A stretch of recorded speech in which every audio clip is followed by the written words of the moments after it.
Okay, so the sound looks good, and the sound from the simulator is coming through okay, which is good. We have the airplane ready to go. Let's just get things fired up. Master avionics on, battery on, generators on,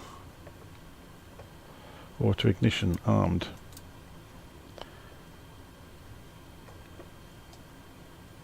Okay, looking good. Pitot heats on. And let's start the right engine.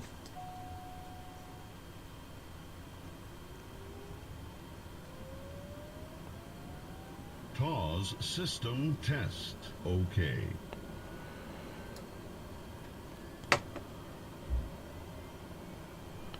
Well, before we go any further, let's go and make sure the controls are correct. And they're not.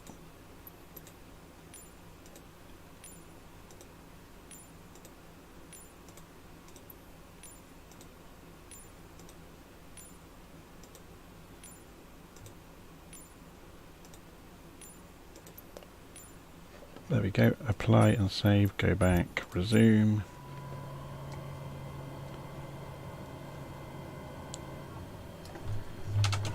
Sure all the controls are in their correct places to begin with. We've just done that, so we have one engine coming up.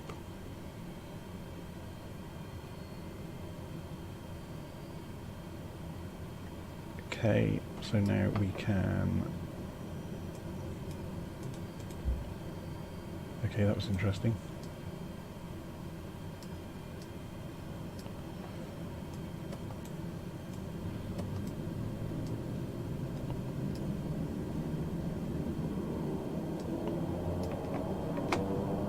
Go for the left engine.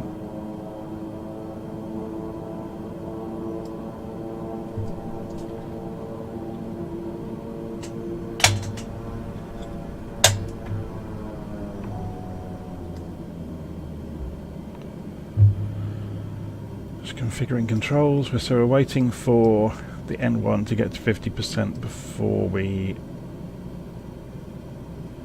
adjust the fuel and the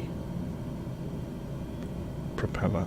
So there we go, 50%. So then that goes forwards. Oh, it's done it again. It's gone the wrong way. And propeller.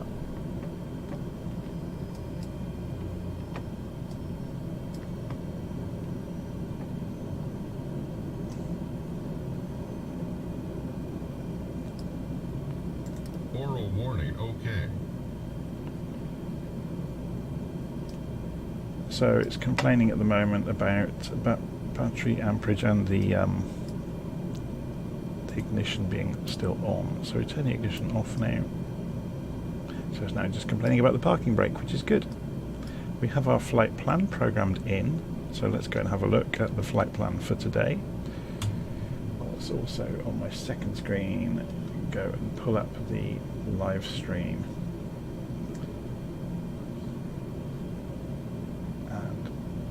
Silence it. Okay.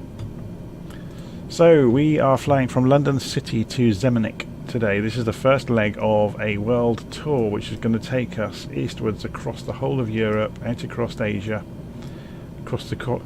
well, we might avoid Russia entirely given things going on in the world at the moment, and go basically across China and then Japan and then the near islands, which is across here, into Alaska. So we'll see. But today's mission in the King Air is to fly from London City over to Bosnia, or sorry, to Croatia, the coast of Croatia, Zemunik. Okay, so it's about an 800-mile trip. We're using minor airfields on the way on purpose, because then we get to see different airfields in the simulator that you normally wouldn't visit. So we're going to be doing touch and goes at each airfield along the way. It's a total 760 nautical mile trip to Zemunik, and yeah, it should be good. We'll see how we get on.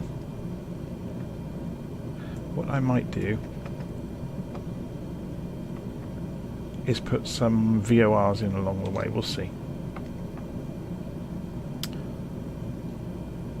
Okay.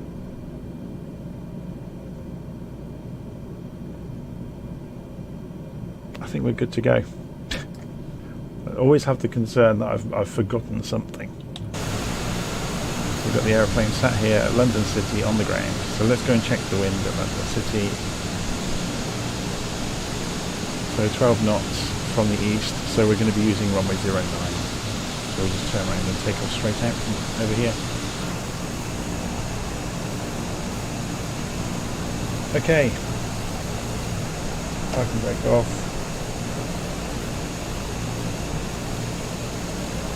Chop the ground crew to pieces.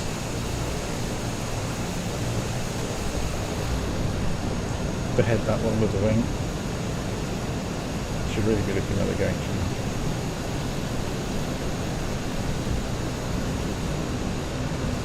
The weather in London is pretty spectacularly bad, as you can see.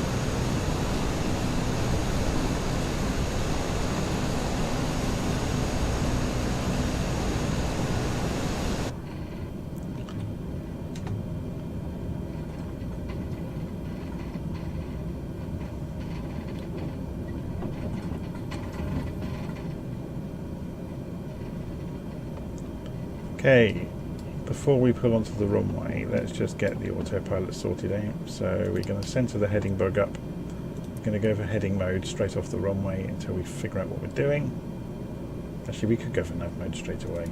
So we've got VOR. Nav mode, we need to change the CDI source to GPS. There we go.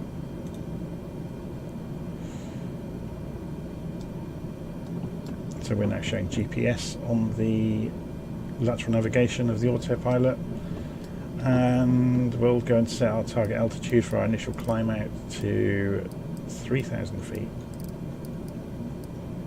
or 2.5 would be good actually. This is VFR all the way, so 2,500 feet. We are going to get there at a vertical speed of 1,000 feet a minute. We're good to go.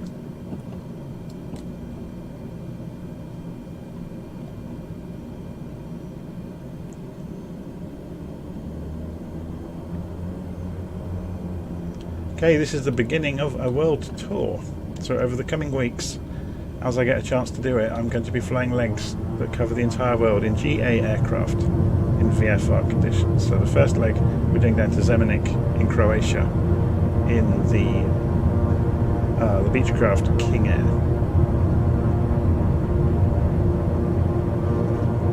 And we're up, and rounds up, and flaps up,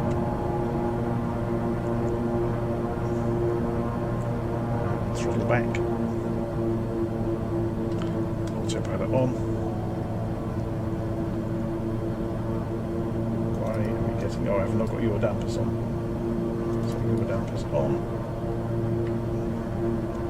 Let's have a quick look outside. Scenery. See London behind us as we climb out of London City Airport. So while we're doing that, I think we'll have a quick look at our flight. So we're following the runway direction at the moment, and the aircraft is just starting to turn. Look at our VFR flight. Should have the flight plan line. With a bit of luck. It'll be interesting to see if this is going to follow it very closely or if we have to take over.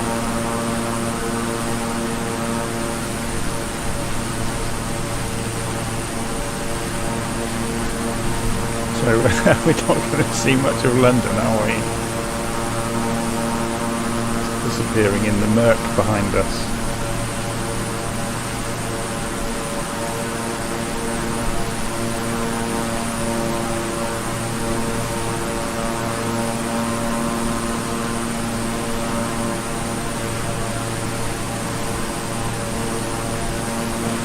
Pretty rotten day for weather in London today. Bizarrely, I live about 60 miles outside of London, 50 miles outside of London, and it's not too bad here.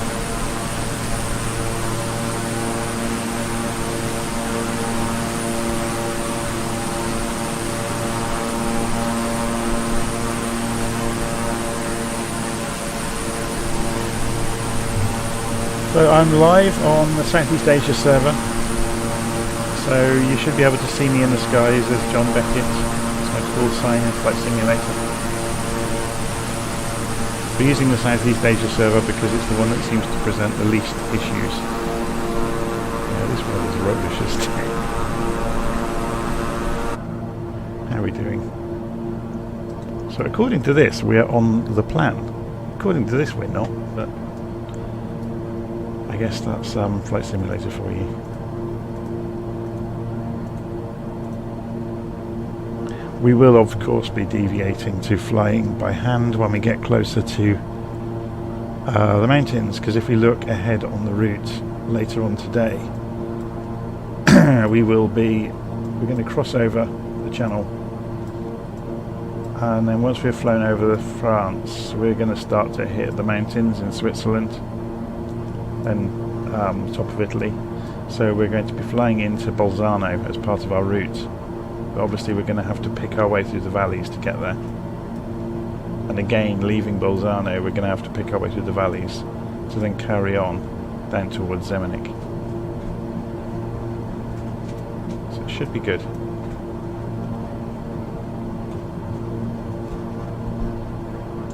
Frank James says hi in the live chat. Hi Frank.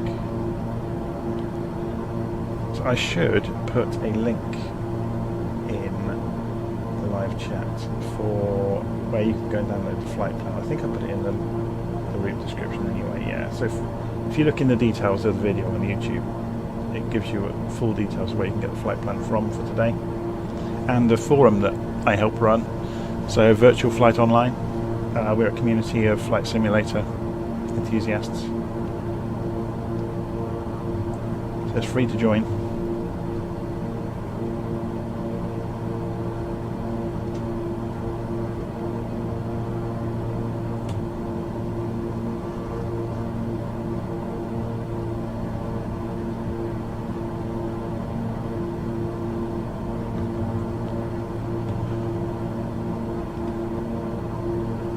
May descend down to 2,000 feet because we're getting quite horrendous visibility from time to time. This doesn't have a weather radar, does it? Which is a shame. Or at least I don't think it does. Should we have a look? If we press the menu button.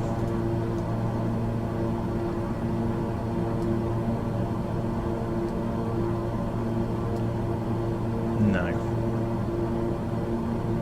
And this is in the setup page. Display.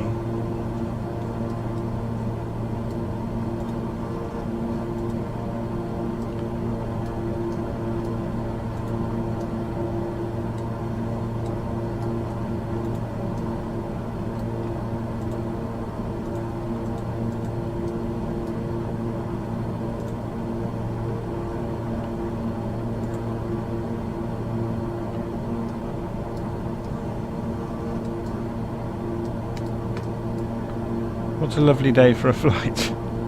But this is part of it. So I'm going to do this world tour, and I'm going to take whatever weather is thrown at us on a given day, and it may influence the choice of aircraft along the way.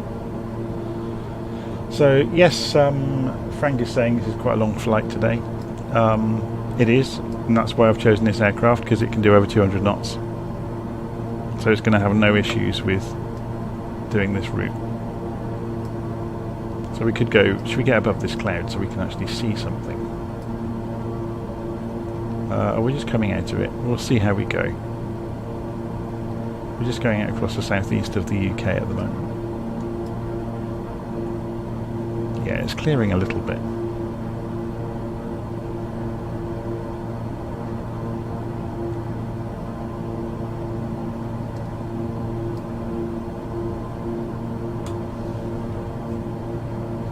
We don't need the VFR map up, and we don't need developer mode on actually either, so let's exit dev mode.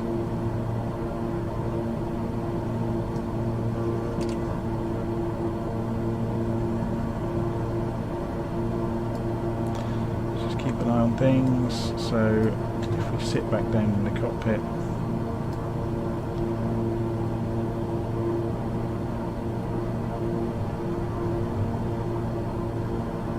just looking at the prop conditions, which is good.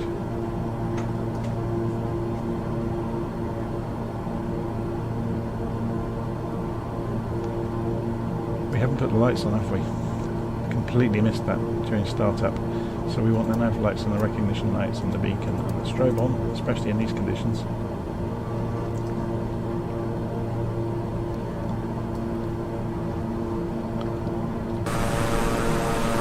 Great, the weather is clearing.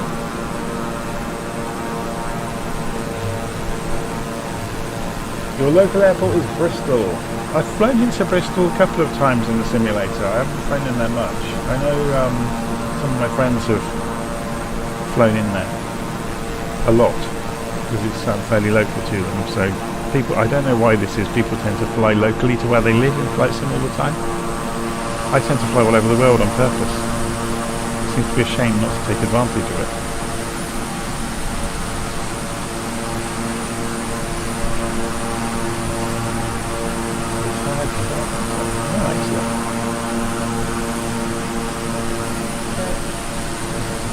Are just heading off to the well.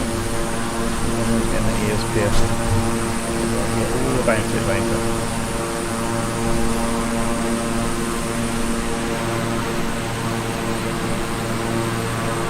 So if we have a look at the map, it can tell you the names of the places we are passing along the way. So at the moment we are passing Sittingbourne in Kent.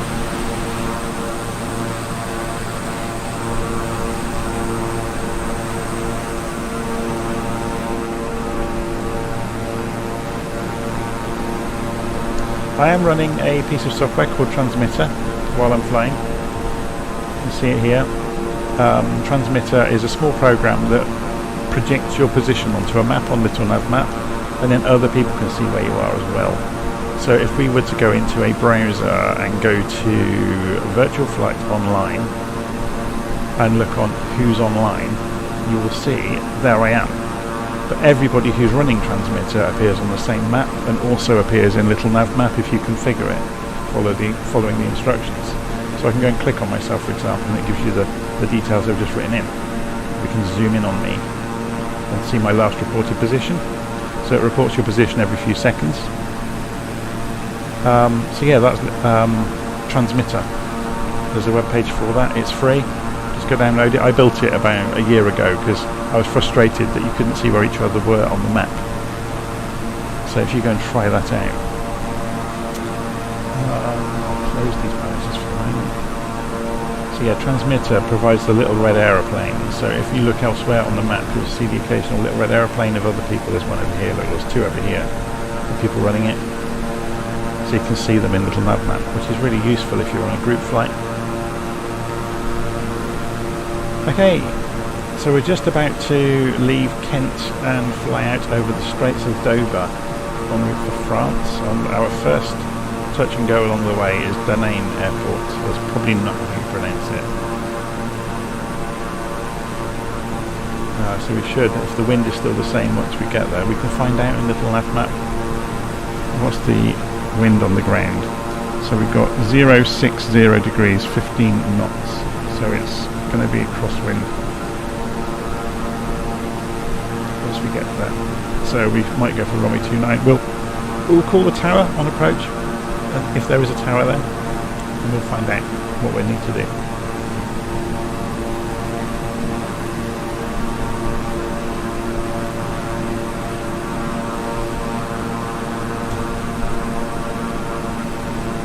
Let's just check the volume levels in here. So it's a bit loud, isn't it? You probably can't hear me over the aircraft. So let's turn that down a bit. Then you can hear me over it. Well, that's the idea anyway. Okay.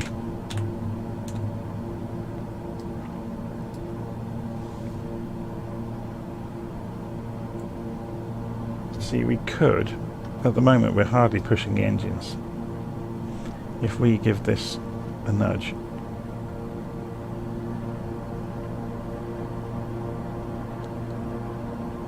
taking it up to 100%. I just want to... I don't want to overstress them though.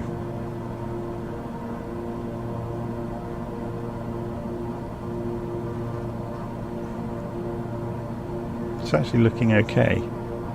So then we're going to get up towards 240 knots, so we'll be quite significantly faster. Of course we're eating fuel by doing that.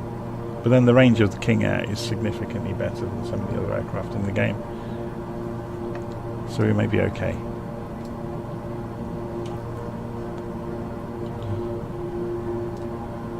So just across the channel, let's go and raise our altitude slightly to 5,000 feet.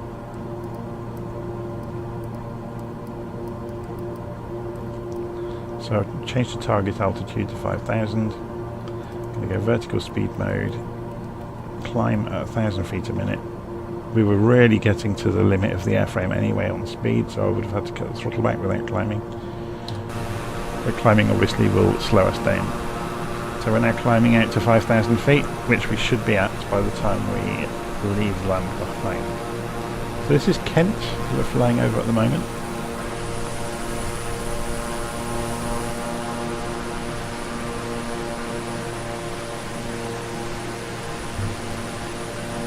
The cameras are looking a bit odd, aren't they?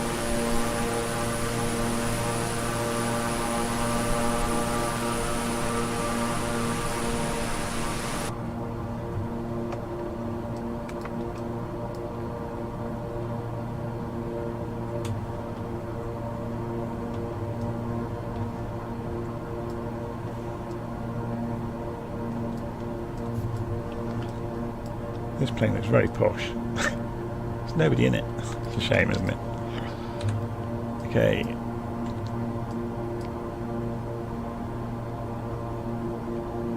Should put our yoke back on while we're flying.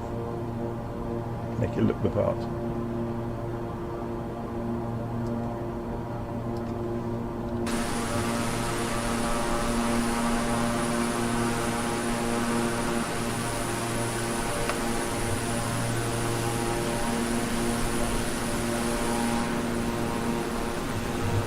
So the town over to our right, if you have a look on the map, is Folkestone. We're flying directly towards Dover, which is over here.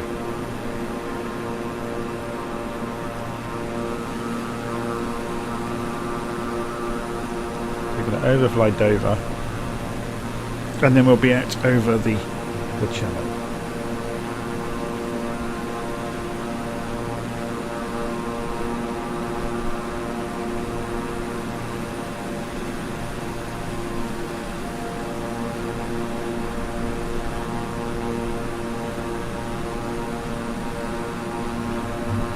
Looking remarkably empty at Dover. In the real world, if this had real shipping in the game, there would be a lot of ships in that port. An awful lot of them.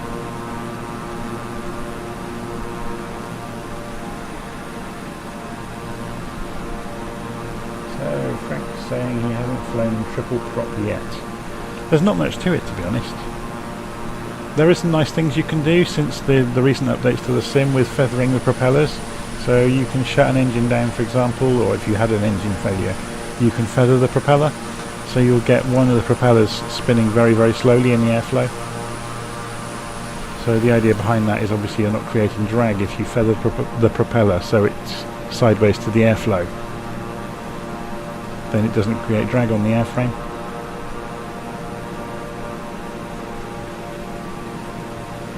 Okay, so how are we doing for speed? 238 knots indicated. So our true airspeed,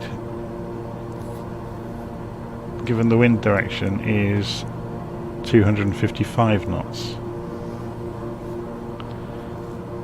So distance to our next waypoint, or next airfield then, is 92 nautical miles. So on our route, the first airfield we're going to do a touch and go at is Denane. Then on to Freiburg, then on to Bolzano, and then on to Zemunik.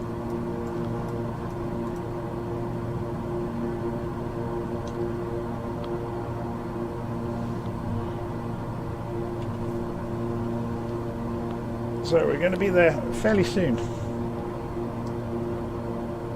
So we are absolutely whistling along. 240 knots.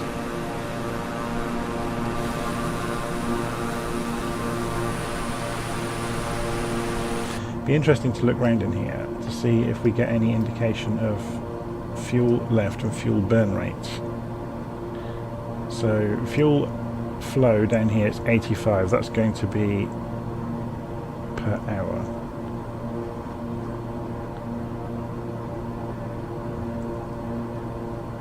I'm just looking to see if we've got an accurate measure of fuel remaining.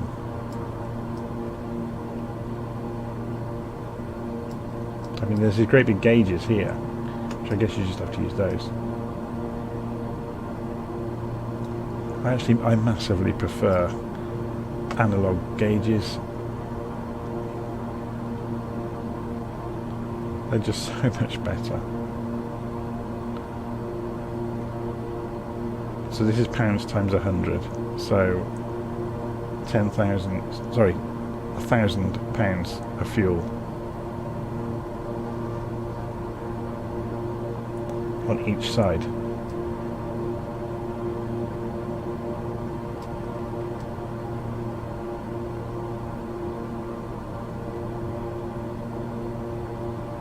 And our fuel flow is 85 per hour, so that's going to be 12 hours worth, which is, we can fly all day if we wanted to, and this isn't going to take anywhere near that.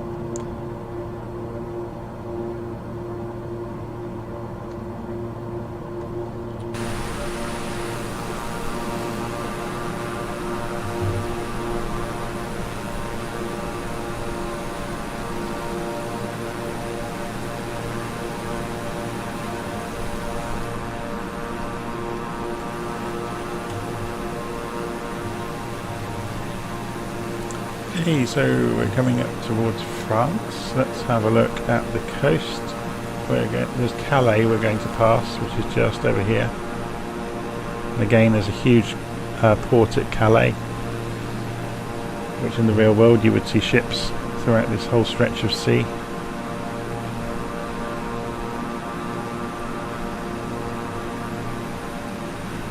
We've got Calais Dunkirk Airport just over here somewhere in the fields. It's difficult to see from here.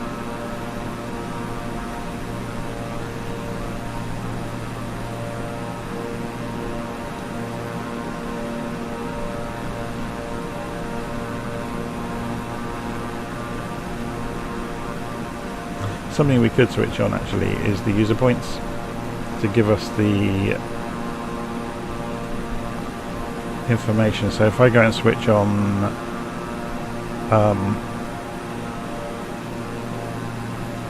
push talk radio, we can get readouts of all these things. So the Eurotunnel Calais, for example.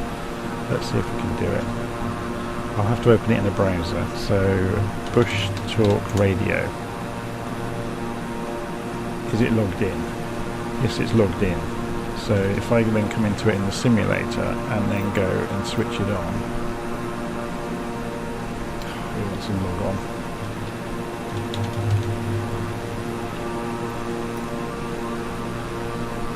Yeah, it's going to be too late by the time we get it open, but we'll soldier on regardless. So we want the password for Bush Talk from my password manager.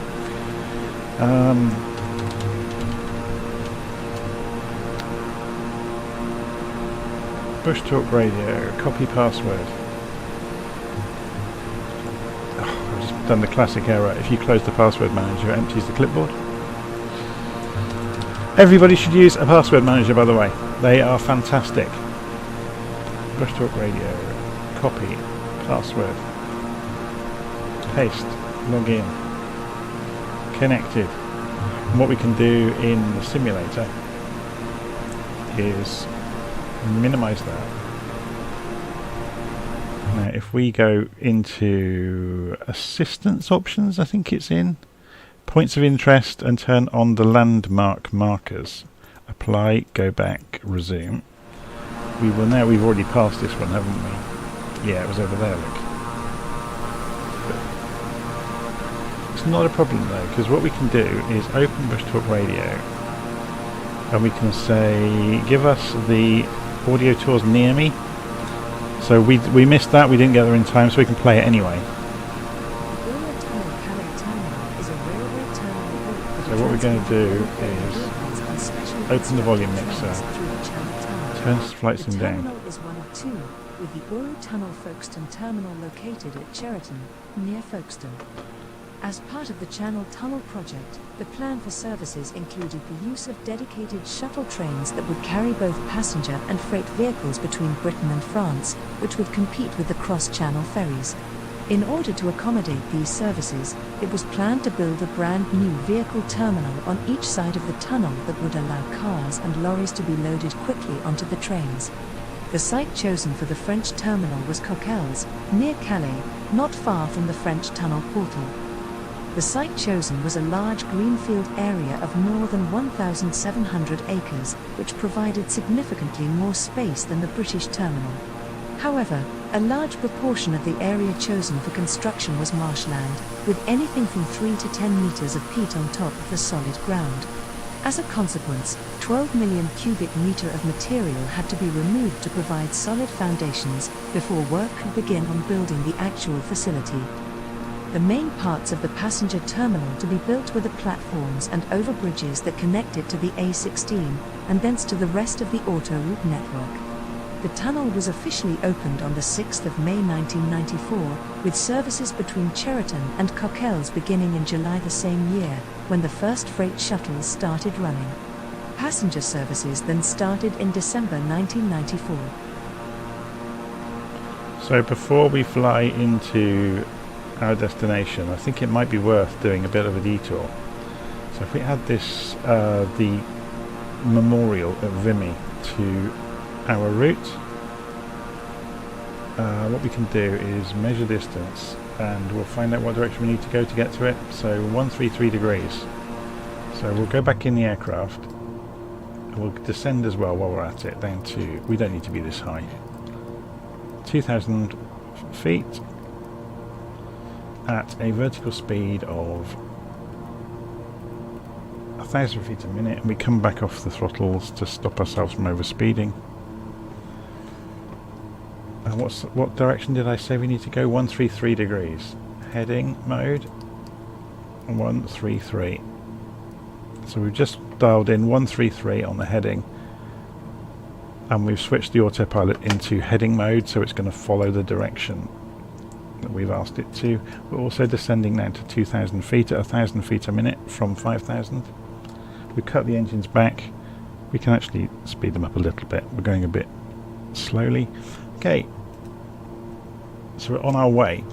So what we're going to do is go visit Vimy. So you can see we've got a crosswind 19 knots, which will push us back across that path. So there's no need to worry about us turning late. We are going to converge back onto it. And ahead of us on the ground you should see a point of interest marker appear. That's what these question marks are in Little Nav Map. They are the points of interest in Bush Talk Radio, where we can get a spoken commentary. Let's just check the sound levels. So I can turn the simulator back up a bit now. Open volume mixer. So let's turn the sim back up to 45. That's good. So you can hear me over it, and you'll be able to hear Bush Talk Radio over the top of that as well. So I just need to, let's clear some of these settings out of the way, so when I'm tabbing between screens I'm not having 100 things pop up. Get rid of the password manager. Right, Bush Talk Radio. Here we go.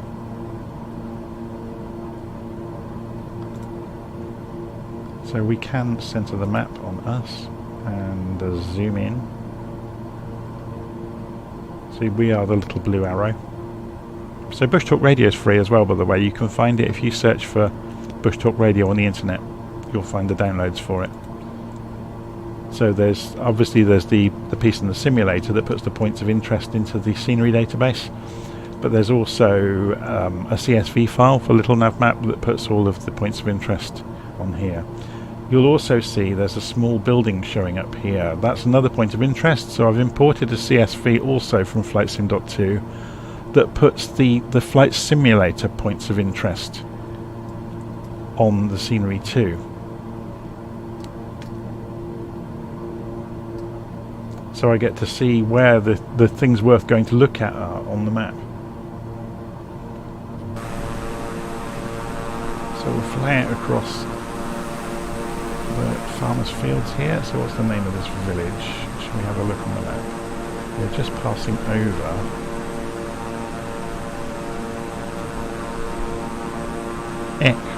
I don't know how you pronounce it. Equus.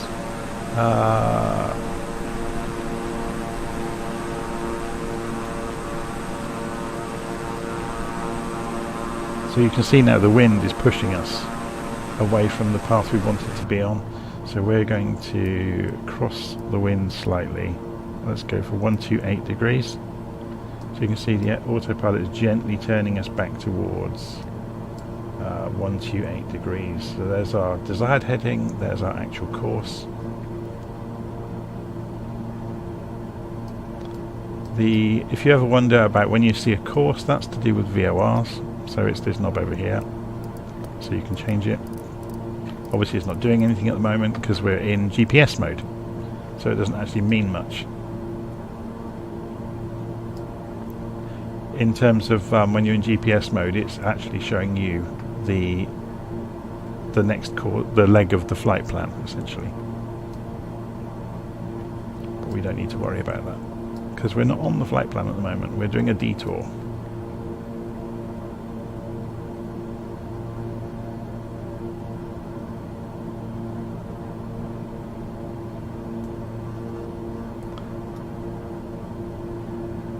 To the Canadian National Vimy Memorial.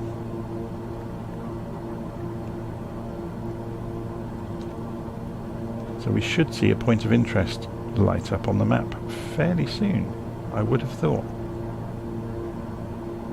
I'm amazed we haven't seen it yet. How far away are we? We're about 20 miles out.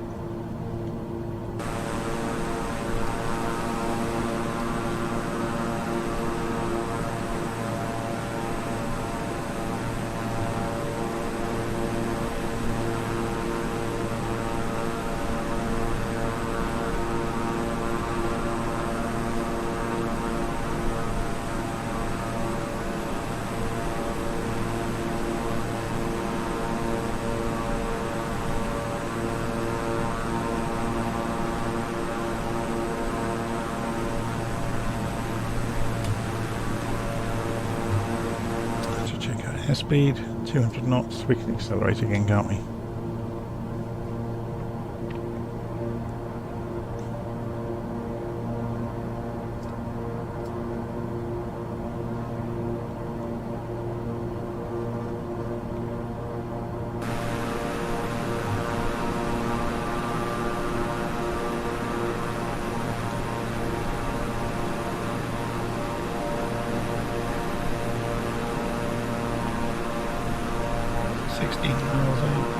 About 15 miles. It's closing in.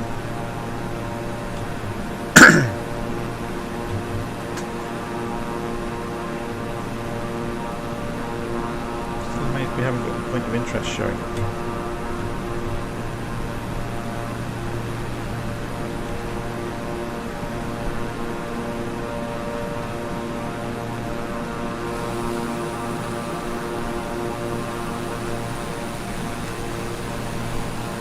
The airfield off to our left there is Cologne Airport. You can just see it, the runway lights. There.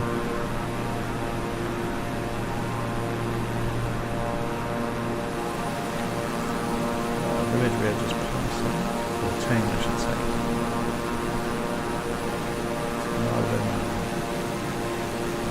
Intermarché, super Malden.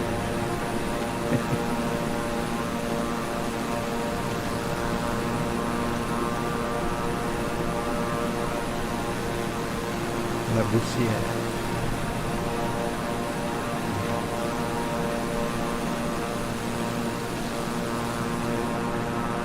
Aha, they're showing up. The points of interest have finally showed up. So if we look from inside, the labels, when we're a little bit closer, the labels will appear.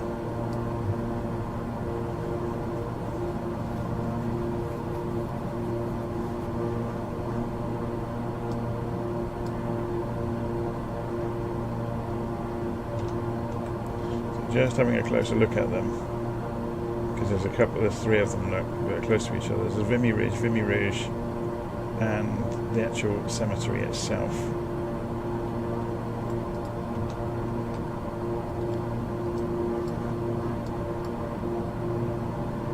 So we'll let Bush Talk Radio do its thing. When you get close enough to a landmark or to a point of interest, it will play automatically.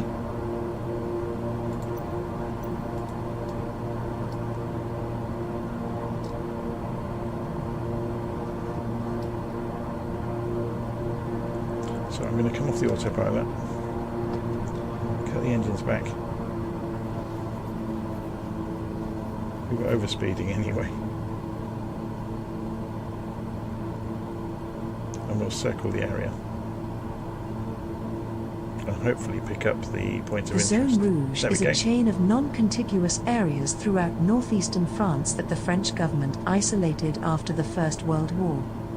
The land, which originally covered more than 1,200 square kilometers, was deemed too physically and environmentally damaged by conflict for human habitation.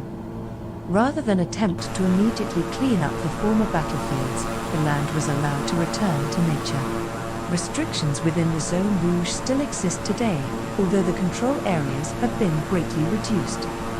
Under French law, activities such as housing, farming, or forestry were temporarily or permanently forbidden in the Zone Rouge because of the vast amounts of human and animal remains and millions of items of unexploded ordnance contaminating the land. Some towns and villages were never permitted to be rebuilt after the war.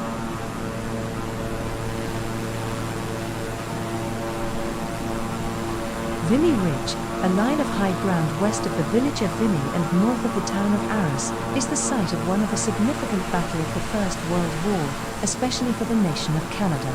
By early 1917, the Western Front had long settled into stagnant trench warfare, with little significant movement over its length through the whole of Belgium and France.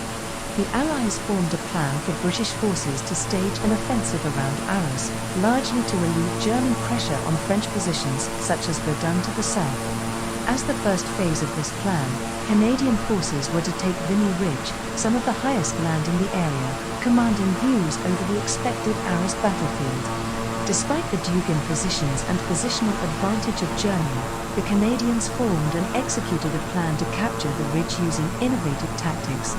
The infantry was supported by a creeping barrage, in which artillery fire is directed just ahead of the foot soldiers, who lightened their gear in order to make the best time across the exposed plain below the ridge.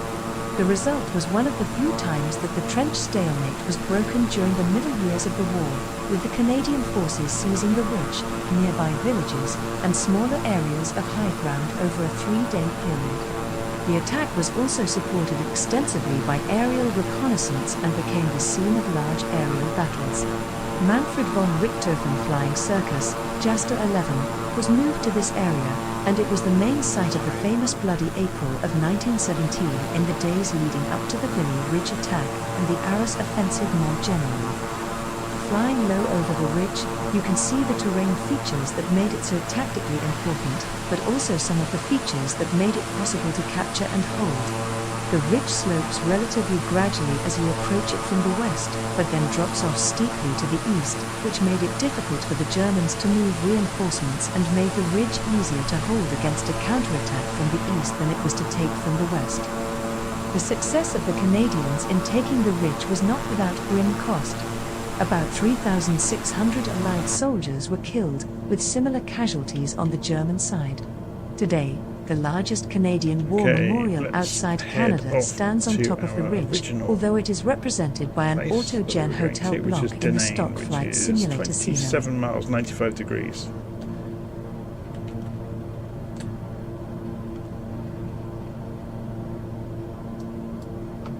So we're just heading round to 95 degrees. So we'll move the compass heading. We'll just hand fly in from here. So we're at 1,000 feet. Let's just go and make sure what we're going to do is get information on the domain and 1,000 on the altimeter. Of course, this uses the other.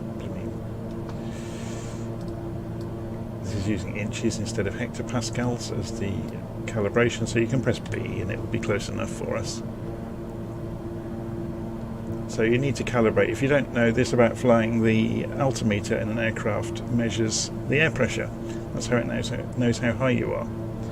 And there are two accepted scales of measurement, hectopascals and inches.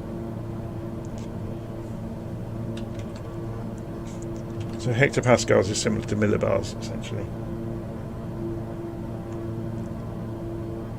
So you've effectively got the imperial and the metric system. Hectopascals is the metric system.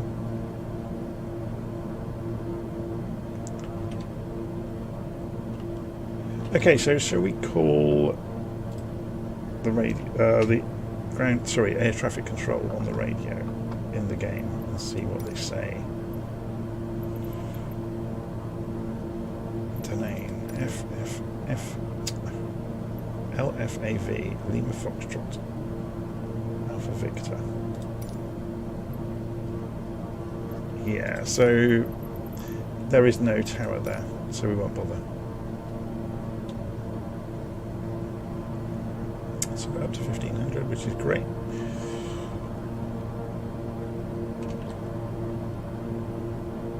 Little way to go yet. Okay, let's stick it back on autopilot. So we go for altitude hold mode. We go for heading hold mode. So it's on heading mode, it's on altitude. We engage the autopilot. And no major surprises. It just regains the altitude and heading we set. Although it's climbing like crazy. What's it up to?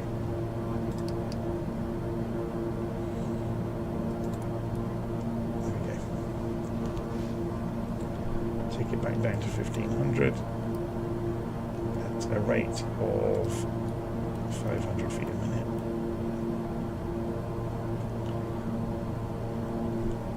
And we're into our first touch and go of the day, which is at Denane. We'll be there fairly soon. So we're fairly close to the original flight plan.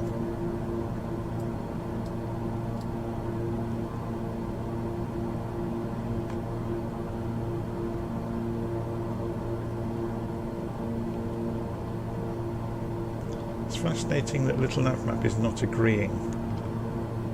We put a user point in, didn't we? So if we remove this from the plan, then it will more correctly agree with what we're seeing on the screen here. There we go. So to come into runway 11, we need to go turn left a little bit, so let's go for 80 degrees.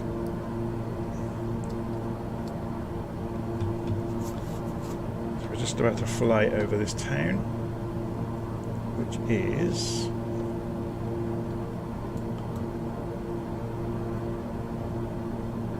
Douai. That's probably not how you pronounce it. So all we're doing here is re-intercepting the route into runway 11 at Denane.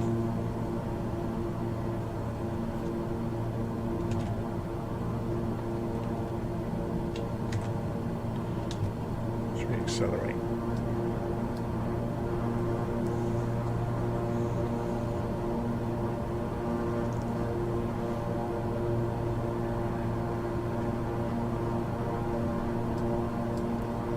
So yeah, Frank was saying in the live chat earlier that he hasn't flown a twin prop yet. There's not much to it. The major learning curve, I guess, is a turbo prop. You get fuel condition, propeller condition, and the throttles. So that's essentially the pitch of the propellers, and that's the fuel mixture. But it's not as straightforward as that with a turboprop. Because the turboprop is essentially a jet engine with a propeller on the front. So, you know, inside here there's a jet engine, and then there's a drive shaft to a propeller.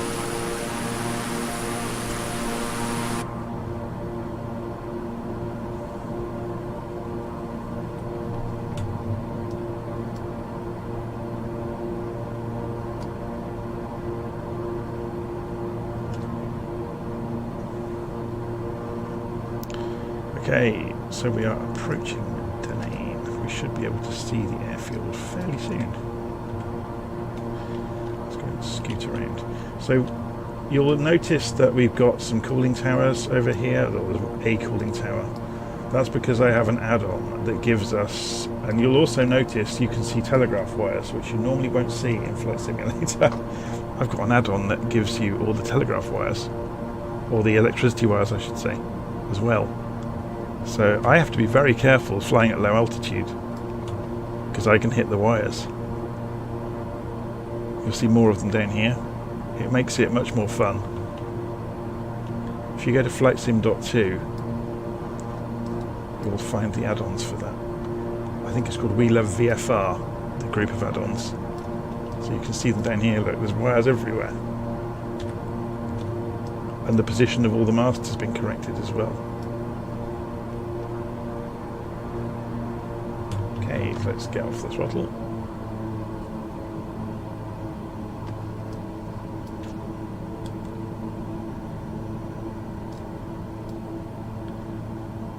The Battle of Denane was fought on the 24th of July 1712 as part of the War of the Spanish Succession. It resulted in a French victory, under Marshal Villars, against Dutch and Austrian forces, under Prince Eugene of Savoy. After a detailed examination of the enemy dispositions, Villars decided in the greatest secrecy to attack Denane. Elements of the French cavalry were sent to seize the various bridges crossing the River Sella, which ran through Le Cateau to join the Scheldt opposite Denane. During the evening, a French detachment also took up positions around a mill at Haasbroek, blocking the river, crossed there. That night, the French infantry began to march towards Prince Eugene's forces at Landrecies. In response to the threat, Prince Eugene reinforced Landrecies, weakening the Allied right wing, under the Earl of Albemarle, which held Denane. At dawn, however, Villars swung the line of advance of his army and aimed it behind the cover of the cellar in 3 columns at Denane. At 5 o'clock in the morning, Villars and his principal lieutenants drew up their plan of attack at Avesnes-le-Sec. They chose the windmill there as a vantage point for observation of the surrounding lowland.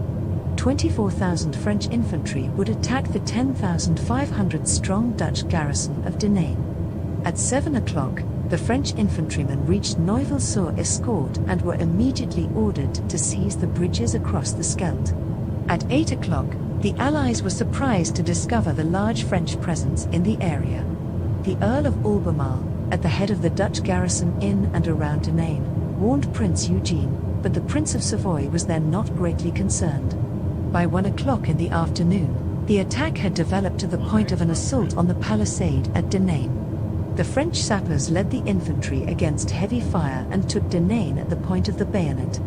Many defenders were killed, and the remaining Dutch infantry attempted to escape across the mill bridge. However, it collapsed during the retreat, and hundreds of Allied troops drowned.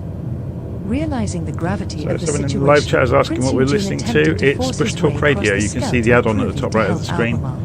It's a Under free the download command for of the Flight Prince Sim de that Tingry, gives you French regiments voiceovers held of the points of bridge at interest as you Proville fly over against them in the map. repeated Austrian attacks.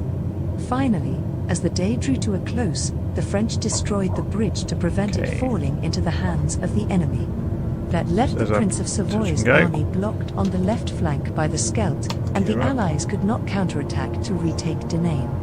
There, Albemarle and his staff were taken prisoner, together with some 4,100 troops. The Allies suffered 6,500 losses, mostly borne by the Dutch, while French casualties were 2,100. Mode, unless we make another detour along the way. And we'll sit the altitude back to 2,500 feet. Set vertical speed to 1,000 feet a minute, and autopilot on. So it's making the right turn to reacquire the direction. And it's climbing 1,000 feet a minute to 2,500, and we're good to go again. I'm just going to edge the throttles back away from full throttle.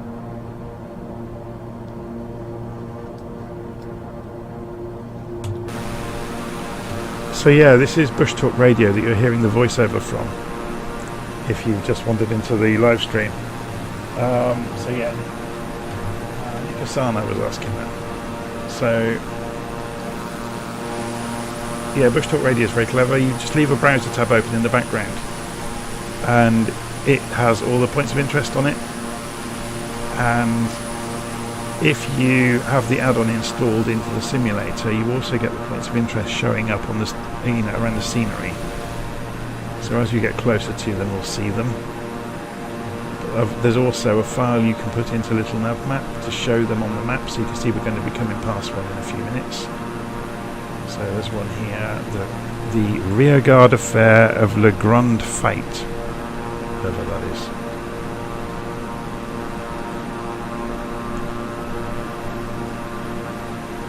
The next leg of our journey takes us across the centre of France towards Freiburg. So we're going to cross the border into Germany, across the hills, across the Rhine.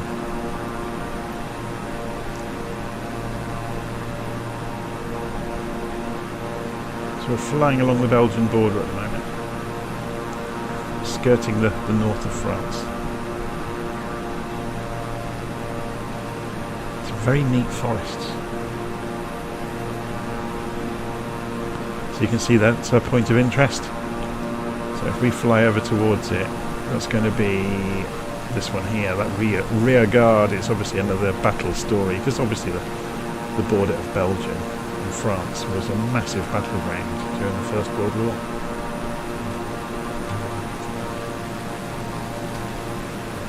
The weather's clearing up, isn't it? When we left London, it was horrendous. So anybody that's late joining us, this is the first leg of a round the world journey. So over the coming weeks and possibly months, depending on when I get time to do it, we're going to be flying around the entire world. I'll be live streaming it all the way, and using GA aircraft and VFR, visual flight rule conditions. So I'm not going to be doing it at 30,000 feet and 800 knots or whatever in Concorde or anything silly like that. We're going to fly along and look at points of interest along the way, and sometimes go out of our way to go looking at things. But the basic plan today is to get down to Croatia. And then over the coming days we will go down through Turkey and then across into Iran, Pakistan, India, Bangladesh, crossing through Thailand and into China. And then it's a bit debatable. I would rather, given what's going on in the world at the moment, completely avoid Russia if I can. So we may fly the length of Japan throughout the various legs, and then there's going to be, at some point, we're going to have to leave Japan, possibly, one of these islands, and fly straight across to what they're called the Near Islands, and then fly around into Alaska to avoid Russia.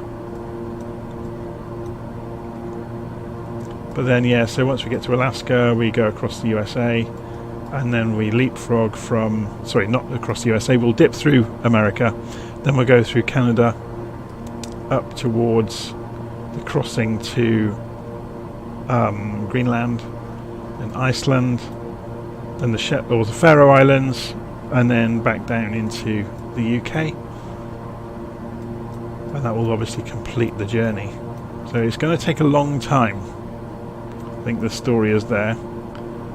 So I'm not going to do it all in, you know, consecutive days either. I will choose when to do it. It might be like one flight a week that I do another leg of the around the world.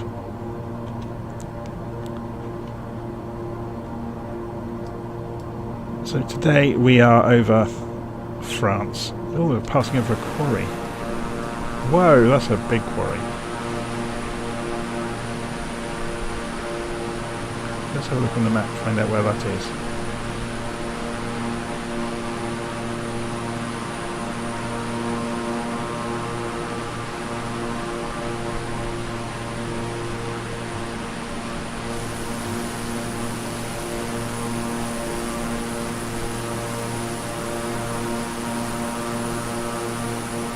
Chateau de Couton.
Open the VFR map while we're outside the aircraft.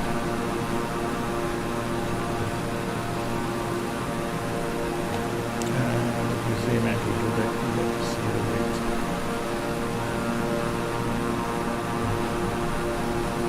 So we'll be leaving France and crossing over into Germany towards the tail end of this leg.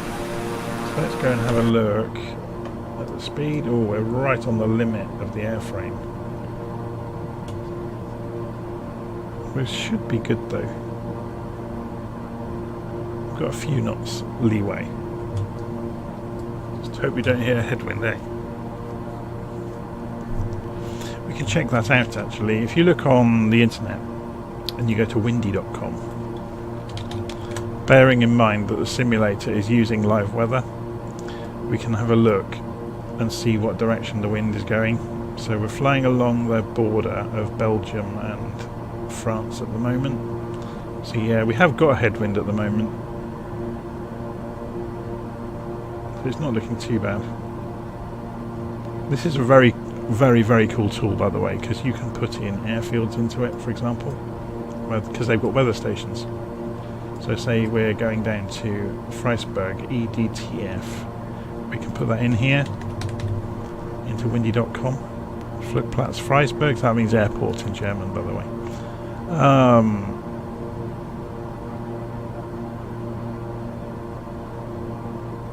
So yeah, you get the full weather forecast, but the really clever thing is then you can put this into the future, and obviously you can scroll this as well to see the upcoming weather over the next few days. But yeah, you can look into this into the future. So if you're planning a flight for a group on the internet, by the way, you know, that kind of thing, then you can look ahead to see what direction the winds are going to be if you're planning sort of 24 hours ahead, to plan your SIDS and stars and things like that. It's really useful. So that's windy.com on the internet. It's very good. Leave Bush Talk running in the background. So you can see here we come down the coast.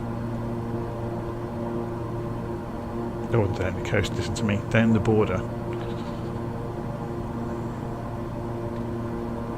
This is the Ardennes forests that we're passing along. All these green areas.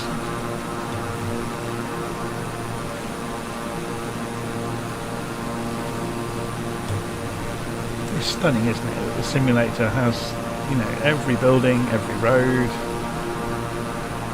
every area of forest is just all the lakes. It's all in the sim, and you get it for nothing.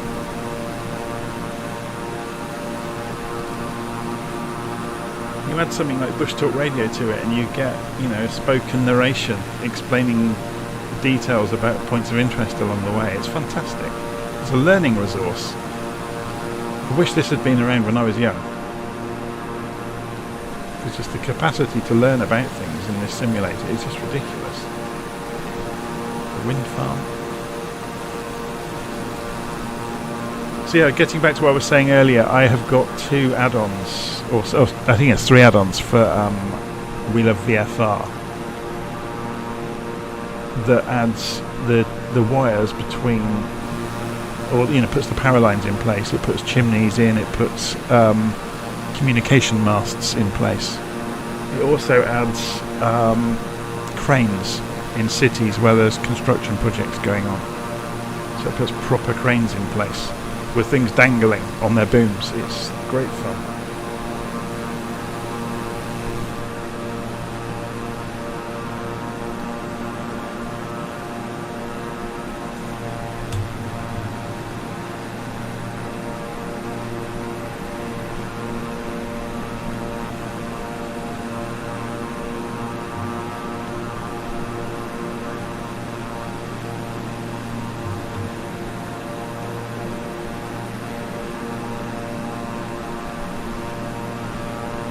I'm going to go and make a coffee. Oh, hang on a second. The Jeep is asking, are the power lines hard? You can crash into them. Yes, they are. I've tried it. So yeah, if I go to, I'll find it for you. Let's find it while we're flying along. We've got a few minutes. If you go to flightsim.2 in the browser and you type in We Love VFR, there we go. You get different regions of the world. I think Europe is region 1. There's a picture that will explain it. Yep, there you go. So Europe is, and Africa is region 1. So it gives you, well, you can have a look at some of their pictures, look. Various crosses, power plants are fully stocked with chimneys, the heat exchangers and stuff. It's brilliant. You get communication masts where they are supposed to be. You get things like radar dishes, and the various military installations have got all the big bits of hardware they should have. It's fantastic. So yeah, you obviously then have to be a lot more careful around these places. So you can go to flightsim.2 and download that for nothing. There you go, there's a construction crane. They're fantastic, they really are.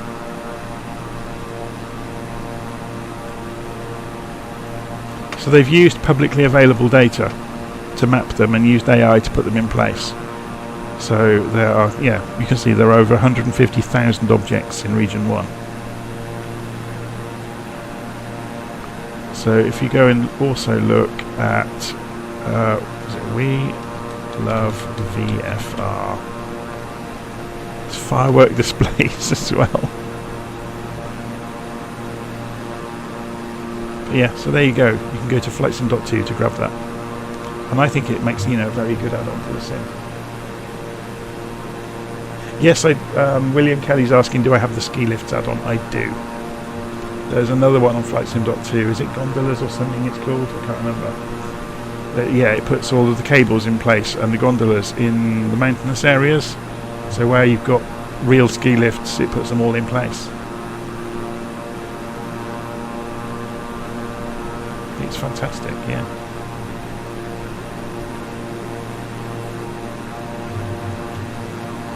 That's the one, Manu Design, yeah. So if you go flying in through the Alps or the Pyrenees, you suddenly see this vast network of cable cars.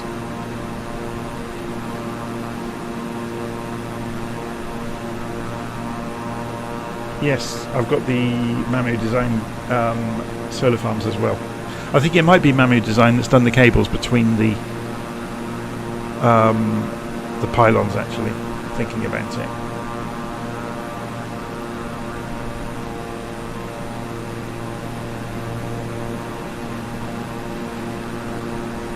Right, I've just about got time to go and make this coffee before we get to the next airfield, so I'm going to go and do that. We're on flat land at the moment, so I don't have to worry about navigating, so it's a good time for me to go grab the coffee. I'll be back in a few minutes.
Oh, wonderful. Flight Sim has just crashed.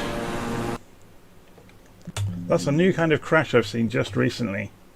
Okay, I'm just going to restart it. And we will... Luckily, we have a little nav map, so we know where we got to when we had the crash to desktop. So we will start from Doozy LFSJ. How long's the runway there? Oh, it's a bit short. Charleville Messier. That's a bit better, isn't it? So we'll add that to our flight plan.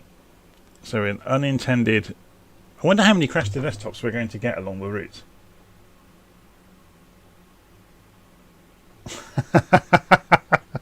That's what happens when the pilot leaves for the toilet. Yeah. Flight Sim just has a death wish, doesn't it, some days? So we're just waiting for it to load again. I apologise for that. Letters to Asobo. Say get on with update 9 and try to find out why on earth your simulator can't run for more than half an hour without crashing some days.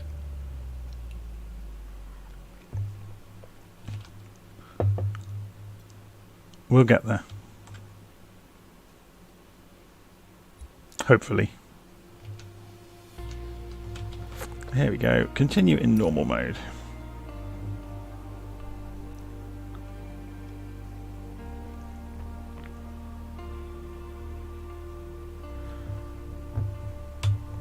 So, this just goes to prove, don't worry if your sim crashes, it's not you, it's the sim.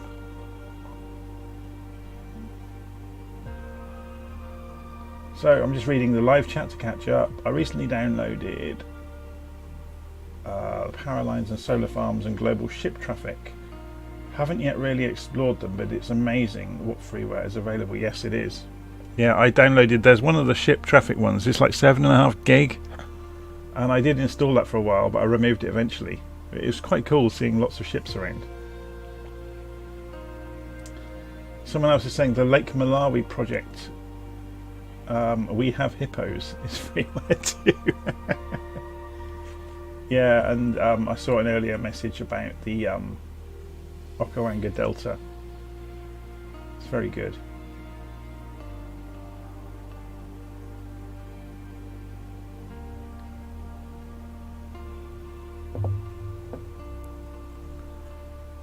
Hopefully this won't take too long to load. I have no idea what Flight Sim is getting up to during loading. Because this is on an NVMe drive that can run at some ridiculous data rate. And it still takes forever. The internet connection as well. I've got on an insane 400 megabit both ways. Uncontested fibre connection. And yet here we are. What's it doing?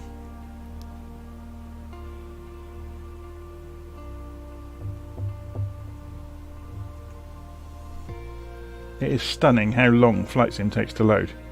I think for long periods of it it's just sat twiddling its thumbs.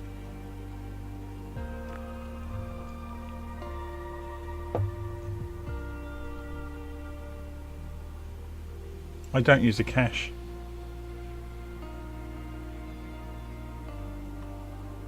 I turned off the cache because it was one of the causes of crashes, and because I've got fast enough internet now I don't need a cache at all. I can basically slew across a city and it loads in faster than the slew gets there.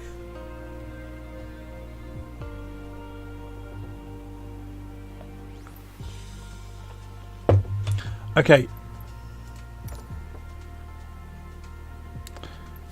Shall we have a change of aeroplane just for a bit of fun? Let's go for something a bit... Oh, trouble is the King Air's fast, isn't it? So it makes... Yeah, we'll carry on with it. So let's go and reload our flight plan.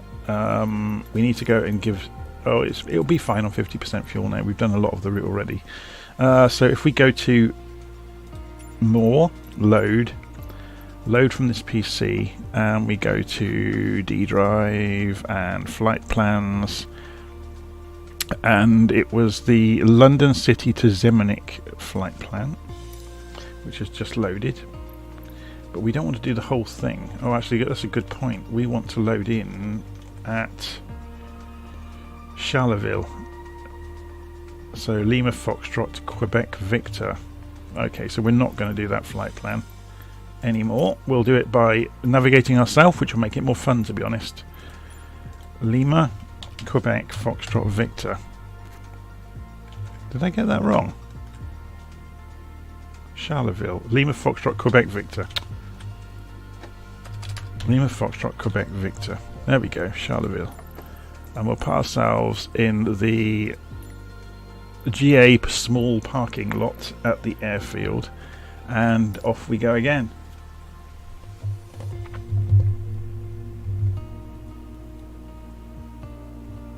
Yeah, Jeff Hartley said exactly the same in the live chat. It's got a beast of a PC, fast internet connection, and Flight Sim just takes forever. Anything else you load takes seconds. I literally think they've done this as a social engineering experiment to see how many people they can tip over the edge.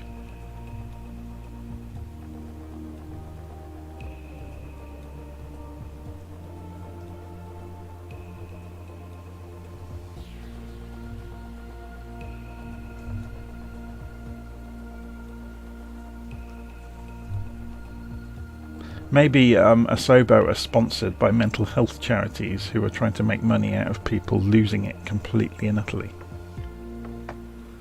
Right, ready to fly. Except we're not ready to fly, are we? And we've lost our log on for... Oh, we're not going to use Bush Talk now anyway. Let's go and get rid of that out of the way. We need to start the airplane. Oh, does that mean that, yes, we lost our connection to transmitter along the way? So let's go and fire this up again. Avionics on, battery on. I'm doing this all out of order, by the way. Landing gear. Of course, all the switches are now in the wrong positions on the controllers. What am I doing? So levers look good. Everything overhead looks okay.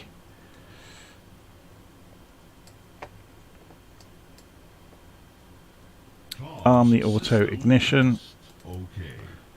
Start the right engine. Go and turn on the lights to tell people on the ground that we are starting the engines. Turn on the nav lights as well. And the recognition lights. We'll do strobes after we've taken off. Is it coming up? So we should get to 50 and then we can push the levers. So waiting for 50. Go. And move the propeller as well. So we have some semblance of power. Whoa, what was that? And then we go for left engine start.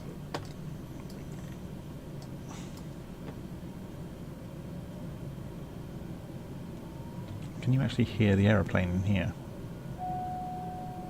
Not really. So let's go and sort that out. Volume mixer. Flight simulator. Let's turn it up a bit.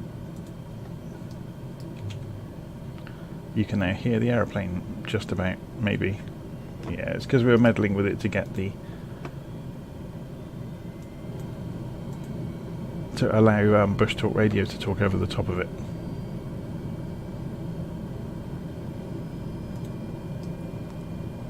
Okay, so has that got up to 50? Yes, it has. Propellers are up. Starters can come back off. We haven't done the pitot heat yet, which we have now, and it will stop complaining at us now, which is good.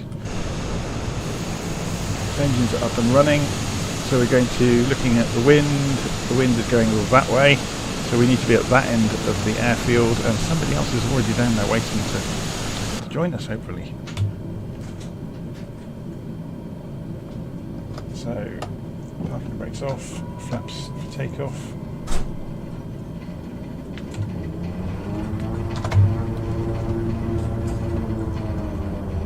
And just had a control malfunction. For some reason the throttles went to 100% when they should have been on about 10%. So we're getting the wheels muddy, which is not ideal.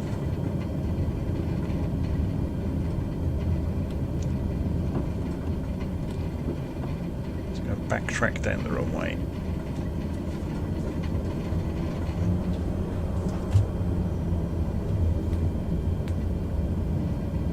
So, what?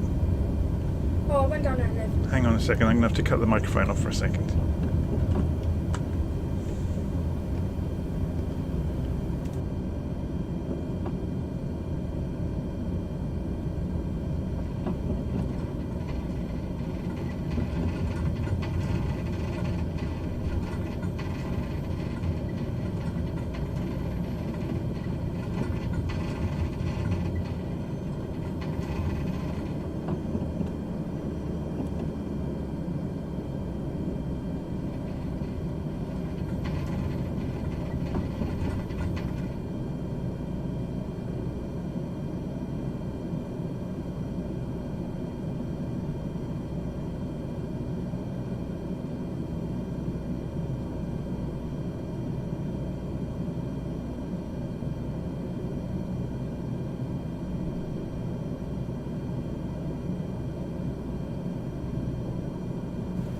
Okay, sorry about that.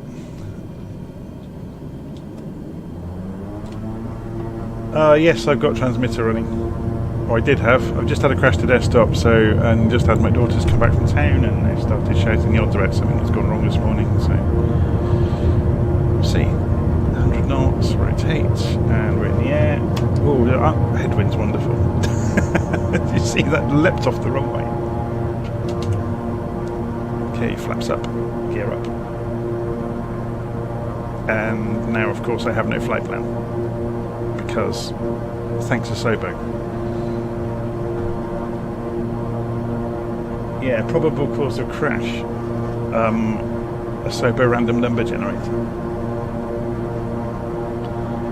Let's just check. I have got transmitter running. And is it broadcasting? Yes, it is, because I can see my own position on the map. And I've now got Patrick flying along with me as well. So 126 degrees. According to my plan, to fly down to Freiburg. We're leaving France soon, if I can actually look at what I'm doing. So heading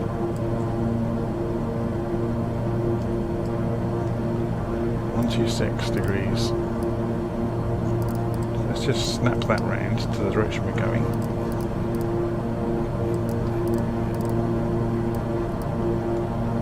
Altitude, we're already at 3,000 feet, so we'll just press the middle of it and engage autopilot. Oral warning, okay. And I haven't got the yaw dampers on again, and it's complaining about it, so I've just done that as well. So let's get back down to a sensible altitude to actually see anything along the way. So back to 2,000 feet, vertical speed at 500 feet a minute. So obviously going to accelerate us quite hard, so I'll pull the throttles back a little bit.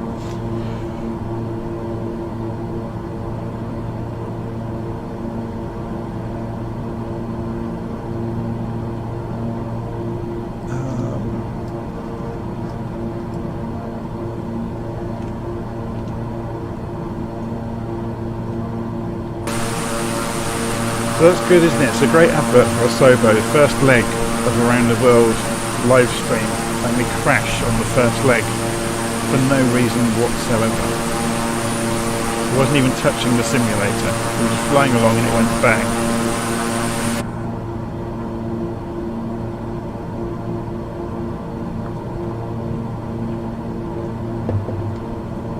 Just check the map. I just told it 126 degrees, didn't I? So why is this not agreeing? Well, oh, I've not put it in heading mode. That would help, wouldn't it? So now we're doing this anyway. What VOR stations are there nearby that we could track our progress against? There's one over here. Luxembourg. A 112.25. Seeing as we're not using GPS. I guess we could though, couldn't we? To make it easy, wouldn't it? LFQV we took off from. And this aircraft's dead easy to plan routes on. So we press the menu button and nothing happens. We press the menu button again and we get a menu. And we can do an activate or active flight plan from LFQV, which was Charleville. And we are going to Freiburg, Echo Delta Tango Foxtrot, Echo Delta Tango Foxtrot, enter, and that puts in the basic route for us, and that's done basically. So then we can press the menu button again, which gets us back to there. Then we can press full. And that still doesn't work, look, it's broken. So if we go, yeah, if we put it in map view, we can get back out. So that might be accurate, of course. It may be just as finicky as that in the real thing. Who knows? Null pointer.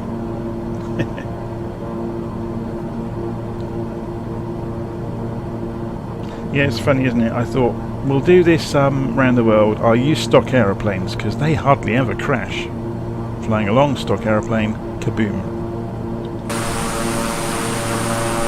And who we have flying with us? Let's have a look on the map. Somebody running transmitter. Visual purple, so that's Mark. The Beckett Senior has just gone scrolling off over there somewhere. Did I turn the rest of my lights on? I didn't put the strobes on, did I? Once you're in the air, you can put the strobes on. That's been a bit of a discovery journey this week as well, because everybody has all these theories and advice about what lights to turn on when with the aircraft, so I kind of went down a bit of a rabbit hole this week and learnt the real rules around that. So it seems to be, if you've never kind of delved into this yourself or not got a pilot's license yourself, on the ground, when you are about to turn on the engines, you turn on the beacon light. And a lot of GAA pilots apparently use the beacon light as a reminder that they've still got power on in the aircraft. So as soon as they get in and turn on the master battery switch, they go and turn on the beacon light. So then when they're leaving the aeroplane, if they walk away and see the beacon is still flashing away, they know they've forgotten to turn off the power. But beyond that, nav lights once you're taxiing, so they're you're really using your nav lights as position lights, just so people are aware that you are around. The only important one really is strobes don't go on until you're in the air or running down the runway, basically, because they could blind people that are too close to you. Obviously then the reverse of that is true when you've landed, so strobes come off as soon as you're on the ground, and then back down to a beacon light once you're parked up at the gate. Oh, landing lights as well, so during approach you would go and light the aeroplane up like a Christmas tree. Not only so you can see where you're going, but so other people can see you coming.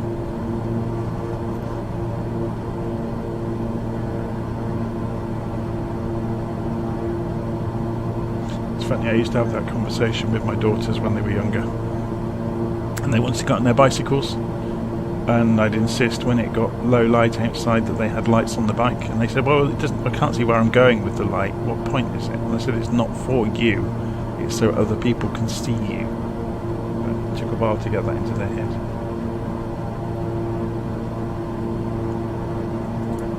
So I'm going to go to nav mode. And I will need to change this to GPS on the CDI, the course deviation indicator. And again, this is stuck. I have to click on that again, don't I? Yeah. This must be the most unintuitive interface ever to manage whether it shows full or split screen. On particular screens on the split screen, you can't then go back to full. It's absolutely bizarre. How do you know if you come across a We Love VFR object? You don't. The scenery will just look better than it would have otherwise. Let's have a look outside while we're flying along. I'm just looking for some pylons. Is there some over there?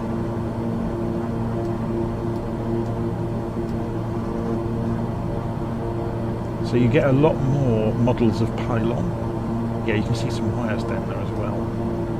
So let's go and fly low, lower than we are at the moment. Let's cut the engines back. We're going to go wire hunting to see if we can... Yeah, these are good wires, I think. Not all of them are good wires, but a great many of them. Yeah, these have. It just shows they're dangerous. You can't really see them until you're really close.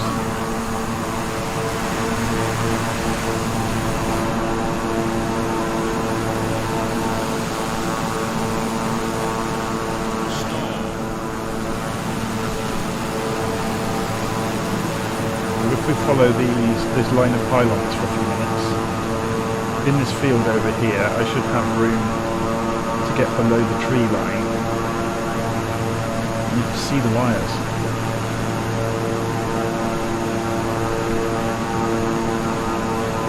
So I'm going to be careful because there's some more here. And this is like telegraph wires, I guess. So they've got the big pipe, there's wires everywhere, so we have to be really careful about flying low. So yeah, you can see the wires. Okay, I'm climbing out of there, that's not safe at all. But it does make, there's a communication mast there as well.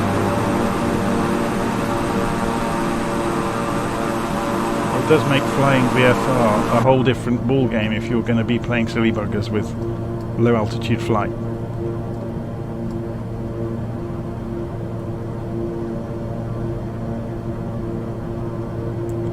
Yeah, there may be far more wind farms than were there previously, because I guess they've reassessed it. Hello, someone's trying to crash into me.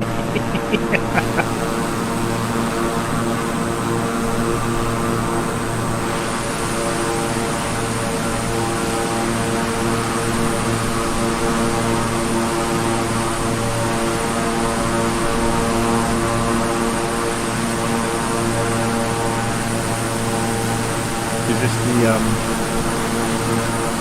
the slightly erratic school of formation flight?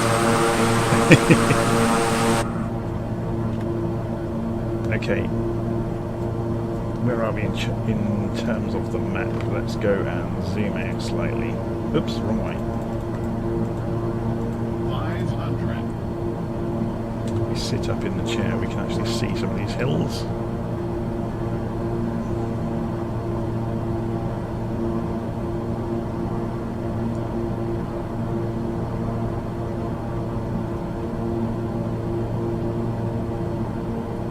Formation flying, I don't find it difficult. A lot of people find formation flying really difficult, but it's far easier from inside the aeroplane than outside, I would say that. And if you have a misspent youth dogfighting in simulators like DCS, or or its predecessors, then you're going to find formation very, very easy. I'm not quite sure why that is, but it just gives you that stick and rudder kind of coordination to do things like that. I guess from chasing people and shooting at them, it gives you that ability. Well,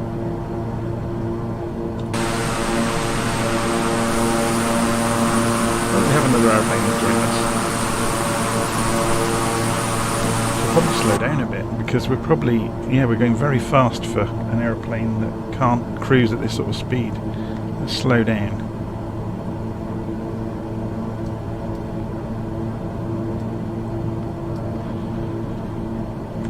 Where are we in the world?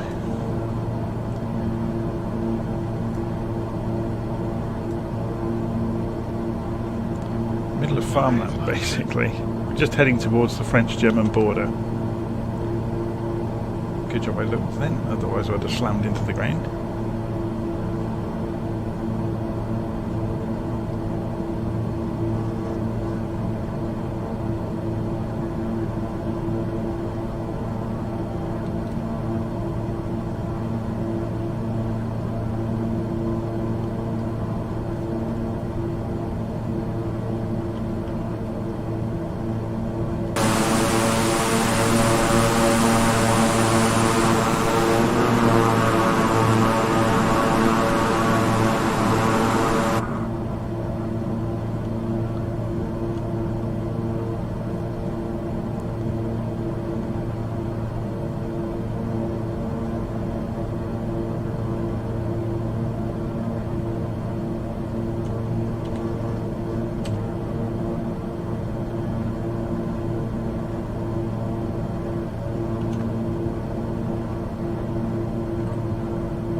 Okay, so what I'm seeing as a Mooney up there is very probably a Spitfire, because look at the speed he's going. And I know the simulator does typically replace Spitfires with Moonies.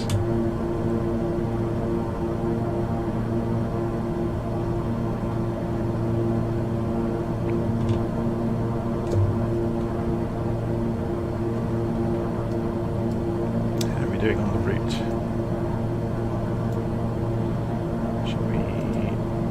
Zoom out a bit further. You can see the whole route of this leg.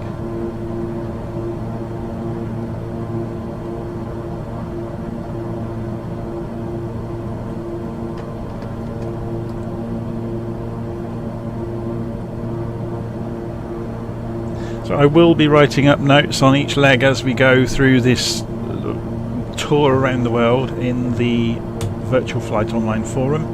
There is a logbook channel or discussion board in there, and I will be writing up kind of, after I finish each flight, almost like a blog post of how it went. So it should be good. Each of these legs of this world tour work out about 800 miles. That was on purpose. So I went around the world with little nav map, figuring out kind of fairly, flyable under most aircraft's ranges, routes. So there's a lot of legs that are 500 miles or less. So that may well dictate the aircraft from time to time that is used. And then I subdivided each leg into 3 or 4 pieces to make it into kind of 200-mile hops between airfields. Along the way, we'll obviously, if we're passing somewhere of note, we will make detours from the flight plan. looks like there's some places down here like Nancy in France. There's a point of interest down there. Probably a cathedral or something. Nancy Cathedral. Cathedral even. About to pass over an airfield.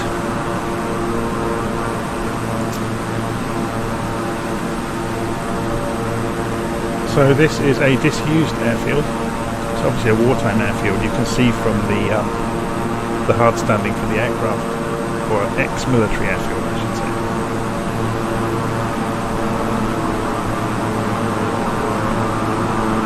And X is written all over the runway, meaning don't use it.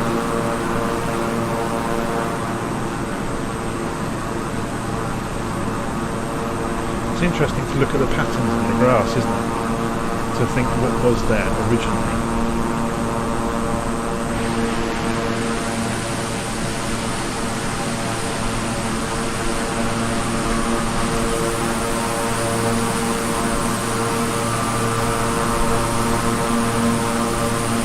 Oh, we have another.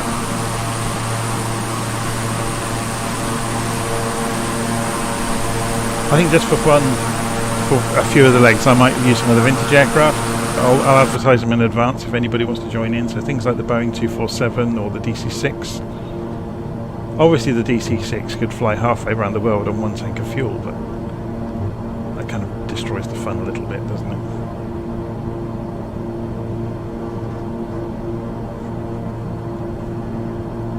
And it also takes half an hour to get it up and running on the ground.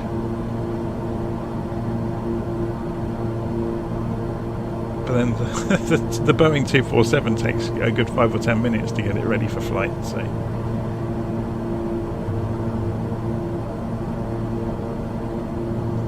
And you have to hand fly them, which isn't always ideal.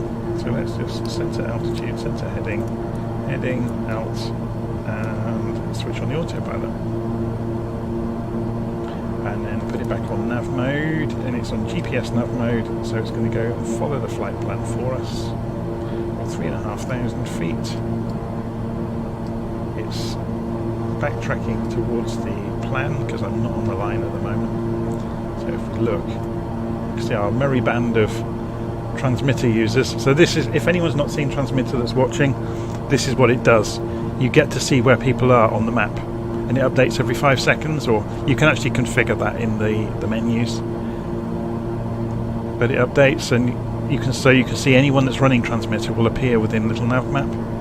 The other trick you can do is if you pop open a browser and go to virtual flight online. If you go to who's online, you see a live map at that point, so you can look in here wherever you are during the day and see who's flying at the moment and where they are around the world. And obviously you can zoom in on this. It's just a Google map with the positions.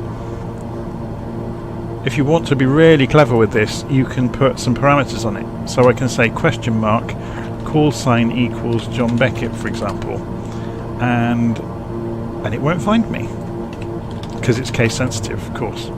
There we go. So it's found me, and then I could say also and zoom level equals 20, which will zoom in even further, and I could say and the number of seconds between updates is 5.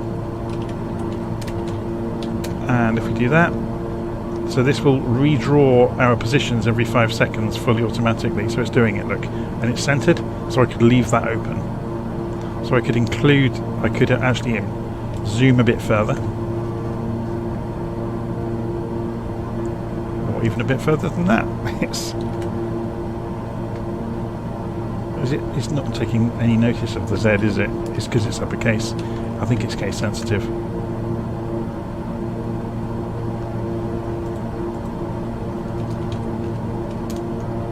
There we go. So you have to play around with the zoom numbers. They are part of the Google Maps API. So if we go for 12, there we go. That's better. So if we just leave that on the screen, it will update every 5 seconds, just the same as little navmap would. Obviously it doesn't show labels, which is where little navmap's quite nice, but you can go and click on the airplanes and it will tell you who they are.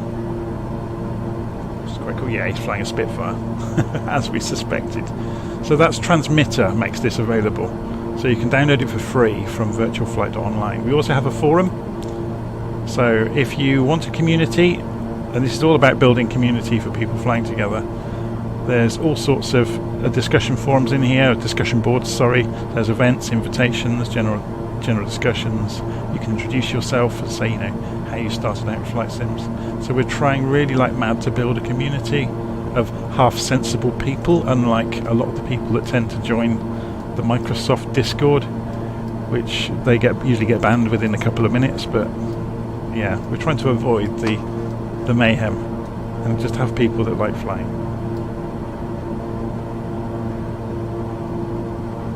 So just looking at the live chat, Jeep is saying the G3000 needs an upgrade. Yes, it does.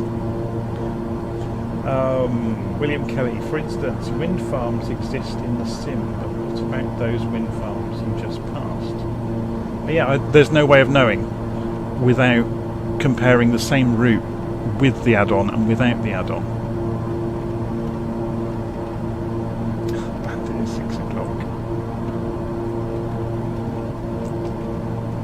So the weather suddenly got not so good. So how high? Let's have a look. Okay, so we're heading into a rainstorm. So thankfully we have this view of the ground, so we know there are no hills coming. So we'll just continue on through it. And we're going to get water up the side of the cockpit. Let's go and keep a quick look on our outside air temperature. Can we see it in here easily? Not easily. If I press Control 2, 3, oh, here we go, Control 3. Does this give us our... Yes, outside air temperature, 6 degrees. Okay, that's what I was worried about, is passing into mist and seeing that outside air temperature. If that gets near 0, obviously we'll get icing, but we're not going to. We're just going to get wet.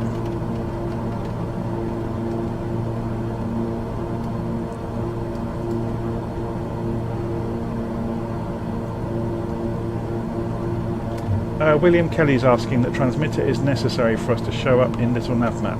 Yes, correct. So if you look at Little Nav Map, there's 2 different colours of aeroplanes you will see. There's the orange ones, which are AI aircraft, and there's the red ones. So how it works is in the options menu of Little Nav Map, if you look at online flying, you can show an online service. And the way it does this is Little Nav Map understands a type of file called a WhatsApp file, and it was invented by VATSIM and IVAO many years ago. VATSIM and IVAO have got common roots, by the way. At some point they fell out and deliberately made their systems incompatible with each other. So anyway, they have a common, an almost common file format for a text file that reports everybody's positions, and I can show you it. So if we go to virtualflight.online while we're in this rainstorm, and we go to read.php, you can see the raw output of this. So if we view the source of that, it makes a bit more sense. So each line here is an aircraft, and it's got their longitude.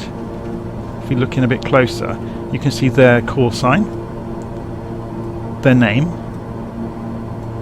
their longitude, their latitude, and so on and so forth. And their aircraft type and their group name, whatever they've put into the box in the application. So that updates every few seconds. So when you're running transmitter, you're actually sending your data to a database on the internet. So then when you call this URL, if I repeatedly call it, you'll see the numbers keep changing. So you can see those numbers changing. So all you're doing when you call this URL is you are reading the database of what that everybody is contributing to. As soon as you stop running transmitter, it holds onto your data for a couple of minutes, and then it drops it. So there's no need for logons or anything like that. You just run transmitter and you become one of the records. Yeah.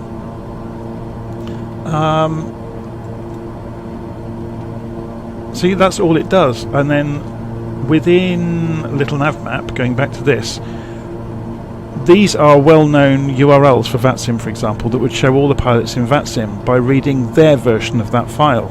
If we put in custom, we can put in the URL that I invented or built that outputs the transmitter users and tell it to get it every 5 seconds and to use IVAO format. The only reason I use IVAO format is because VATSIM haven't published the format, IVAO have, so I was able to copy it. And once you've done that in Little Navmap and configured it, and all the instructions are online to do it on the transmitter page, you see the little red aeroplanes. Of, you know, that's each person, the last place they reported their position. So off the back of that, it's great fun for group flights because you get to see where people are, but also if you're running ATC for your group, whoever you fly with, then they can use it to see where everybody is on the map to do their air traffic control instructions. The labels are actually provided by Little Navmap itself. So to get labels, what you have to do is go into Map Display 2, and then there's a section here for AI, multiplayer and online aircraft, and you can choose what you want to see about any of the given aircraft. So typically I just get it to show me their call sign, their ground speed and their altitude. But if you are doing ATC, you might want to see indicated airspeed, as well as ground speed, as well as altitude. So it's completely up to you, what, you know, for your purposes, what you want to see. Anyway, let's get back to the sim. Where are we? The simulator's around here somewhere. I run with one screen. I always have done. I've got my old work laptop that I'm using to monitor the live stream, but I've always used one screen on my main computer because it avoids any issues with things not being the active application, for example.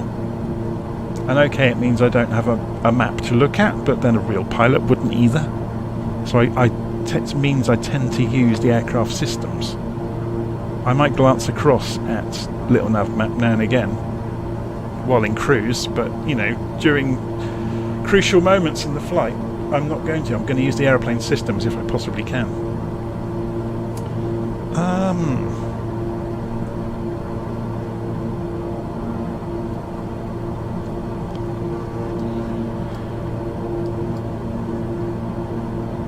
It'd be worth looking actually to see what sort of memory footprint transmitter uses. So that's the wrong thing. If I open the start menu and go to Task Manager, you will see there's transmitter. So it uses about 11 meg of memory. The source code is available for it actually on the internet. I uploaded it to GitHub a while ago. I have been talking to... Okay, here's the story.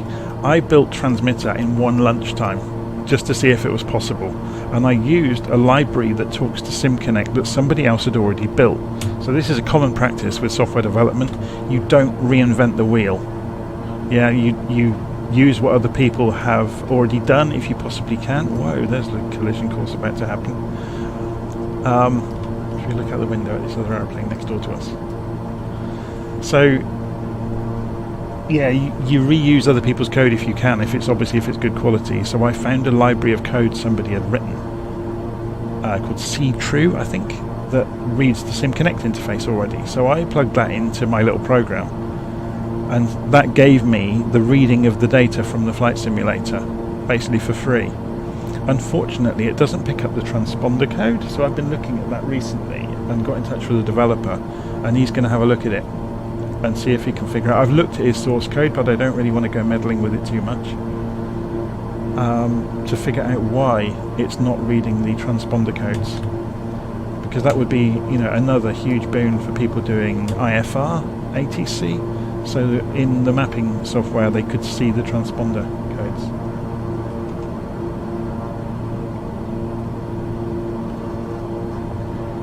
Okay, so if we click on com radio here, see, why doesn't that...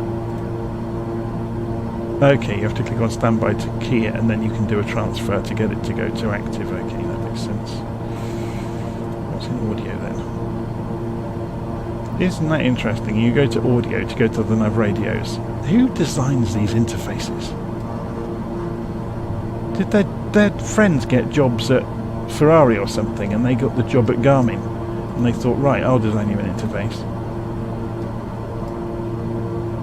Or maybe their friends got jobs at Apple or Microsoft, or of course then they got fired after 6 months, but we won't go into that one. I've heard some absolute horror stories about the big IT companies and their... It doesn't happen so much anymore, but they used to rotate headcount by putting people on projects, and if a project wasn't doing well, every 6 months they would be reviewed, and if the project hadn't done well, then the team would be got rid of. And it was a crafty way of getting rid of staff and bringing new staff in. Microsoft did it for many, many years. I think under Satya Nadella they've stopped doing it. But it was well known in the industry, and lots of other companies still do that.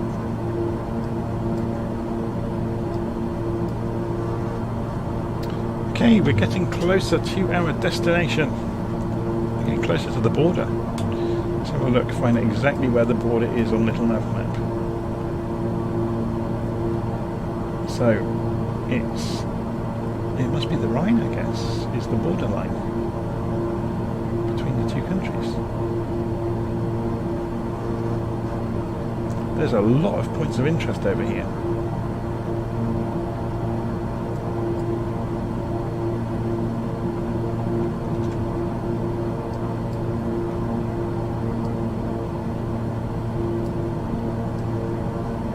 And we're going to have to start flying manually soon, and this is going to be fun because we've got a low cloud base and hills.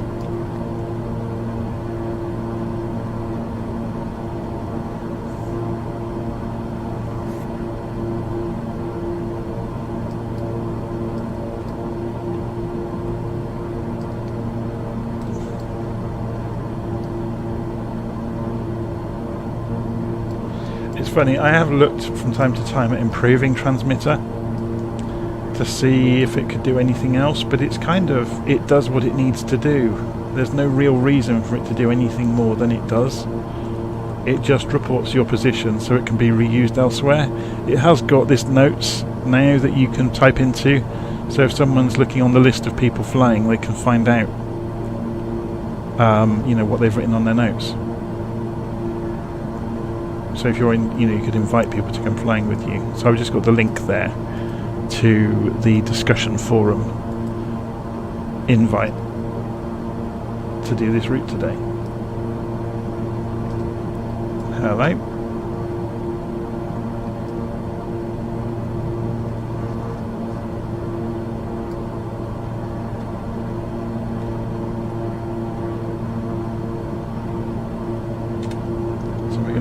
Start hand flying soon. We'll see how we go. We might be high enough. Actually, we can test this out, can't we? Little Nav Map has an elevation plot along the route, so we're going to be okay actually until we get to Freiburg, sorry. But then it's going to be fun because we go into the mountains. So we could. We need to get to Bolzano, but yeah, we'll just fly the valleys to get there, I guess. I guess there's a route here, isn't there? Or whichever way we go to get to Bolzano, we can pick a route. But we'll just get to Freiburg first, and then it gets really interesting.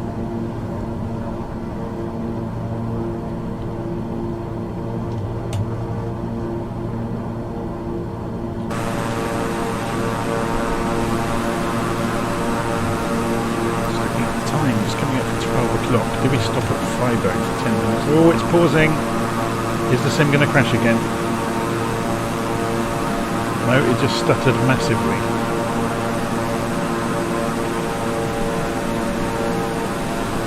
I tend to think nearly every crash is to do with the servers not feeding the data.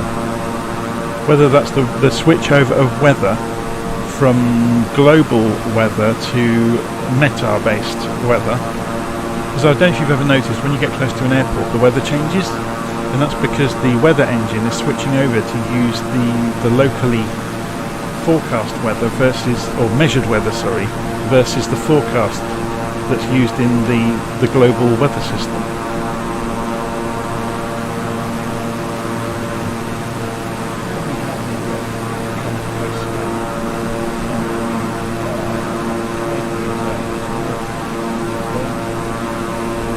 William Kelly, what server are you on? I'm on the Southeast Asia server.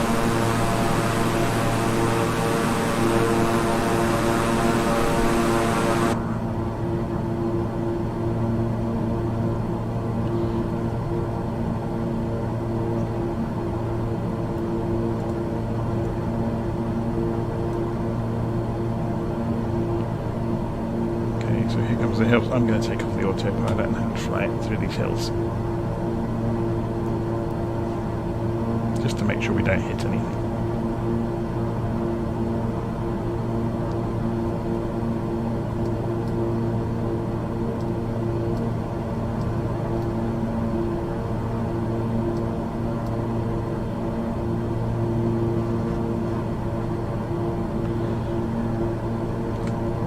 At the map, where do we need to be when we get to Freiburg? Which way is the runway?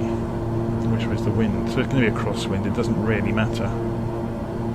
So we can come straight in runway 16. So if we stay on the plot for the moment.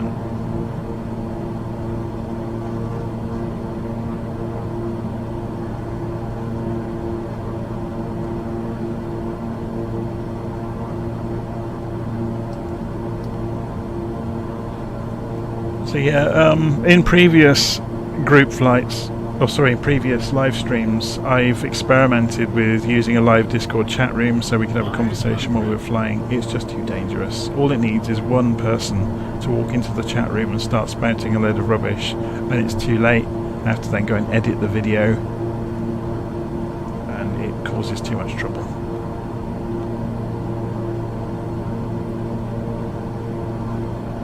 I can't even imagine the stress levels on live TV broadcasts when they interview members of the public. It must be. We've got points of interest showing up. There's various chateaus and stuff around here. So that's the Bush Talk radio database. Should we descend down into some of these villages and have a look at them?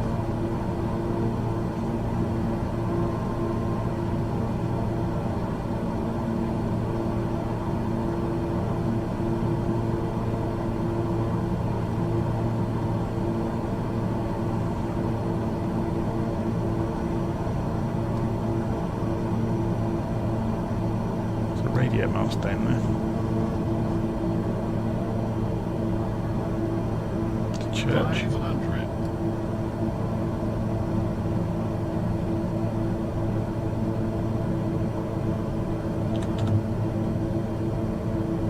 The church.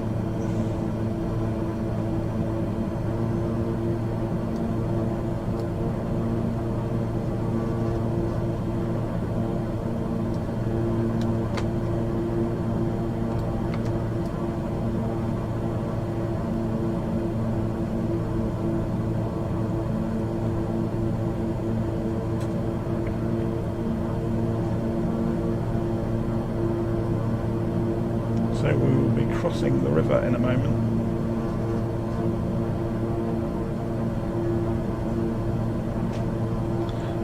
Yeah, just looking at William Kelly's note about live interviews being delayed. Yeah, I'd read that as well. They're never quite live.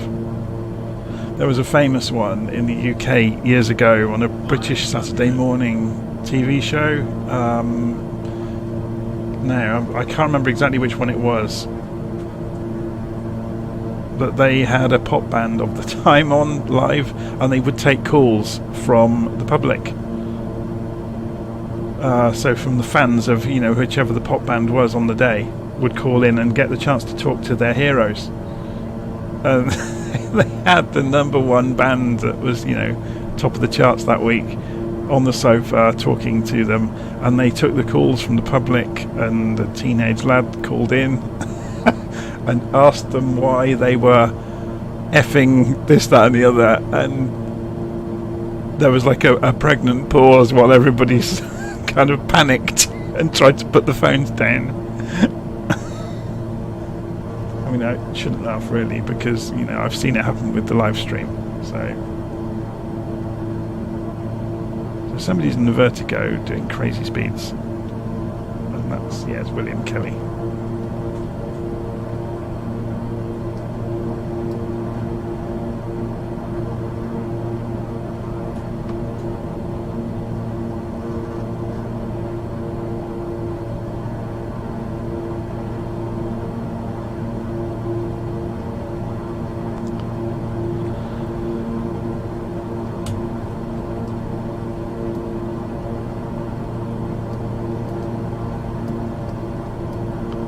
Chateau Frankenborg.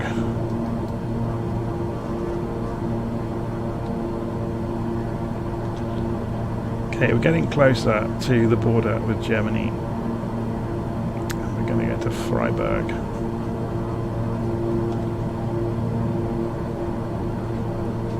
Shall we get Bush Talk Radio up and running again? So, keep us.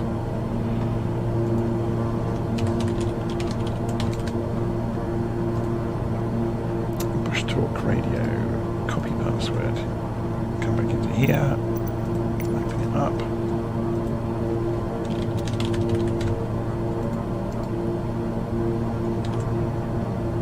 get rid of that, and of course it's now taken the password back away because I took too long.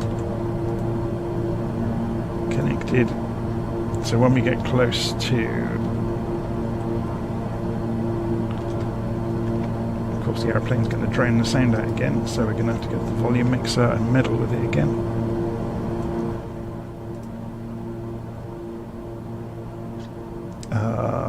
System sounds is at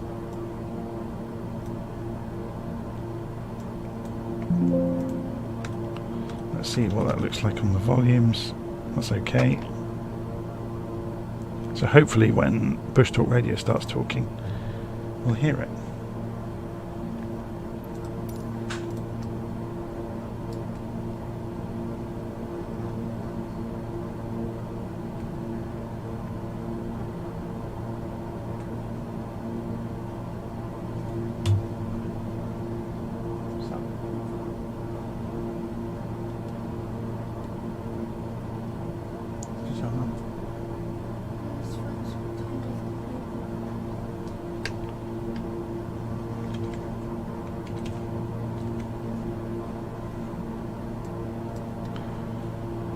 Okay, Freiburg is the other side of the hill that's right in front of us.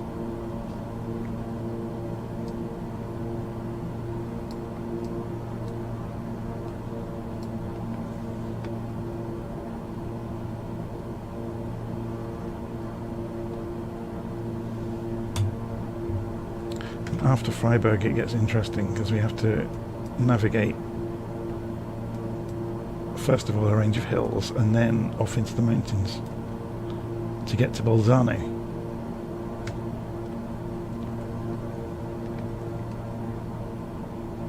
But I may stop at Freiburg and go and make a sandwich, so I'm going to do a full stop there.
I wonder what we'll get told about this hill when we get close to it.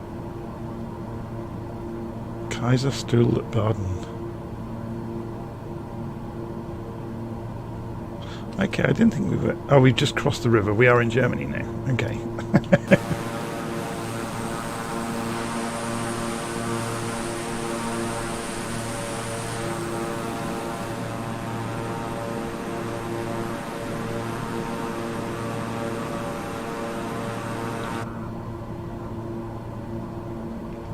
And yeah, there's a communication mast that has come in via one of the add-ons.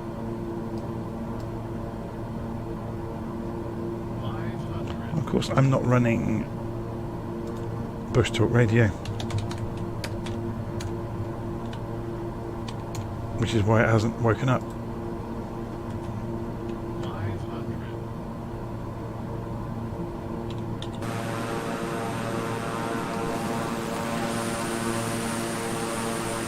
So let's fly back to Kaiserstuhl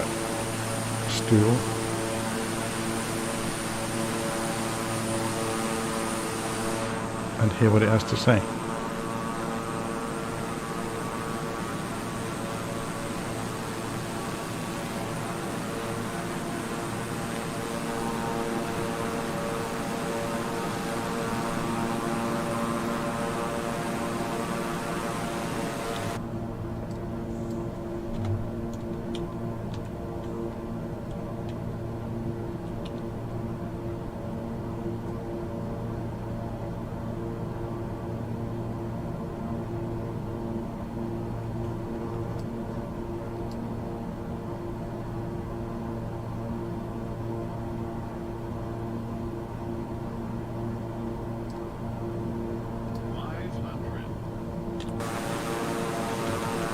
Okay, why hasn't that worked?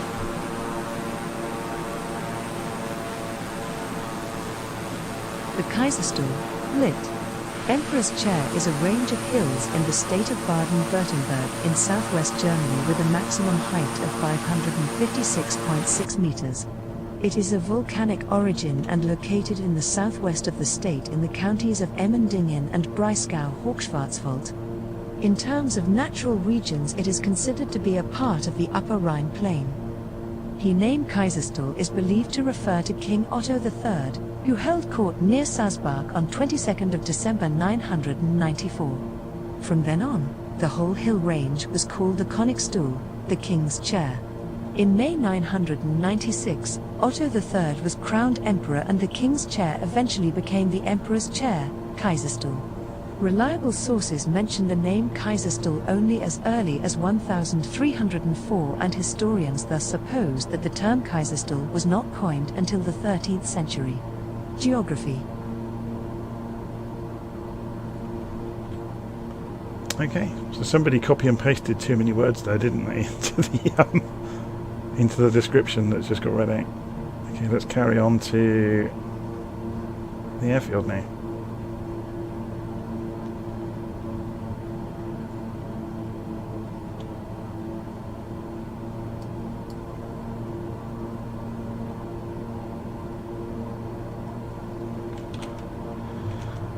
Where's the map? Runway 16 at Freiburg. Is it a... Does it have a tower? Let's go and find out.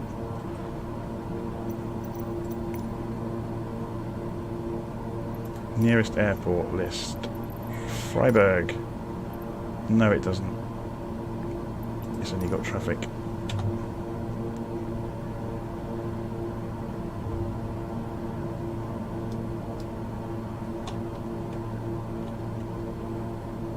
Can we see it yet?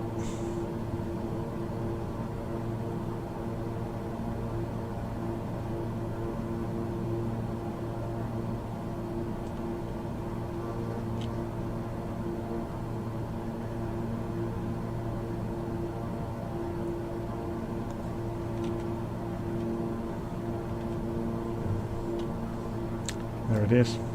It's over there.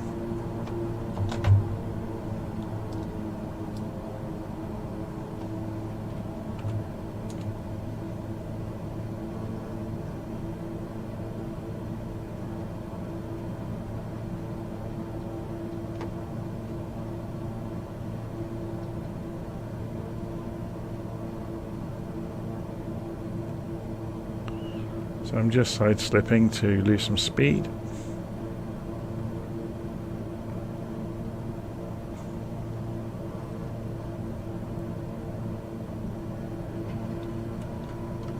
Landing gear. Landing gear.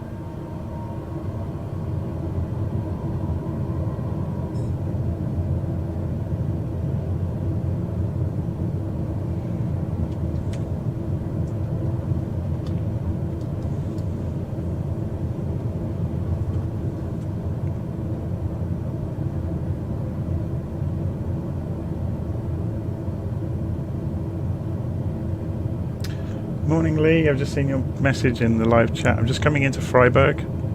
I'm going to stop here, full stop, and go and get some lunch, and then we'll carry on with the live stream a bit later. 500.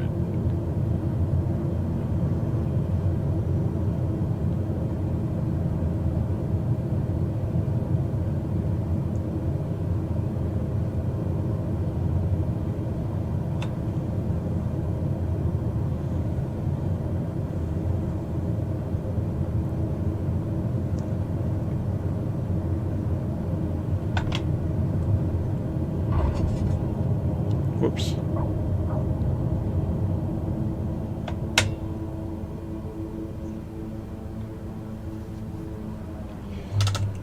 Bit of a heavy landing there, but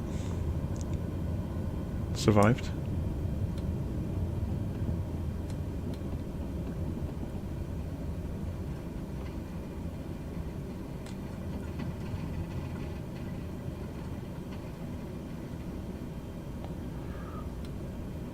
It's interesting, they have the worst photogrammetry in the known universe here.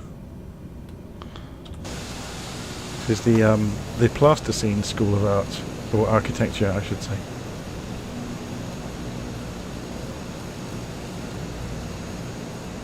National Park, over on the grass.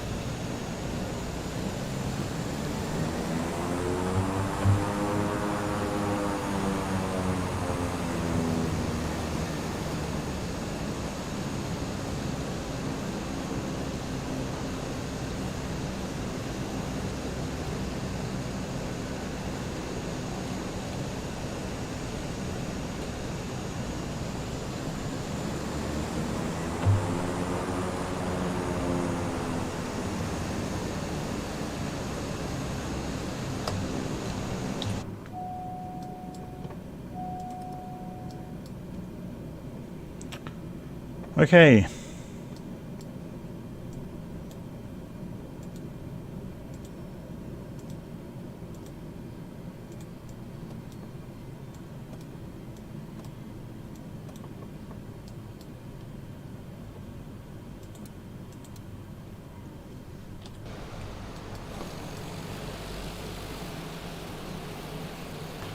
Going to turn the batteries off as well while I'm here.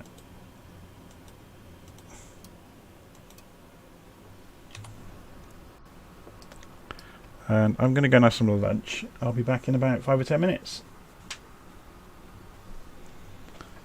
I'll disable the microphone while I'm away. See you in a few minutes.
Okay, I'm back.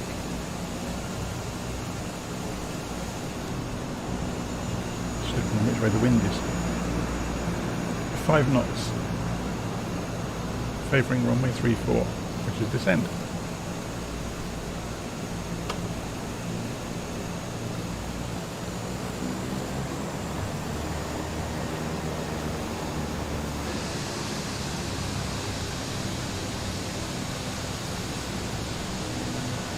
It appears to have no lights.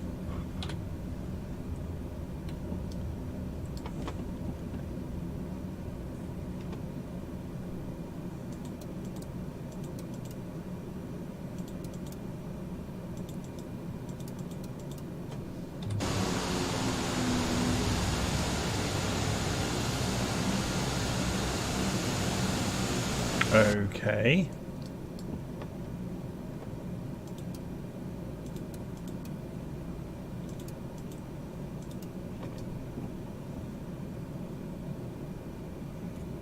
Generators are on. Why do I have no lights? Ah, it's not going to be some funkiness to do with I'd left the engine starters on, is it? Which has just reset everything. Yes, it was. Okay, I found another bug. That was good, wasn't it?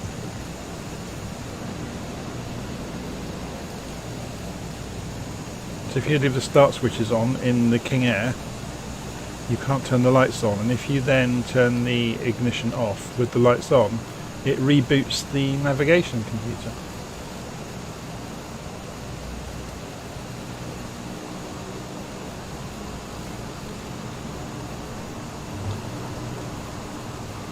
Okay, flaps down.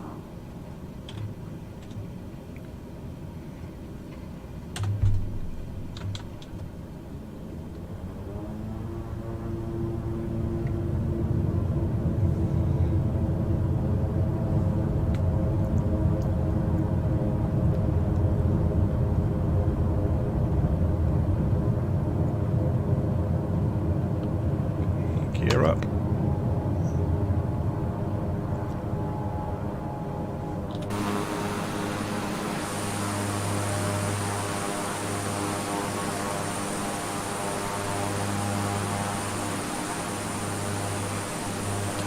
That's up.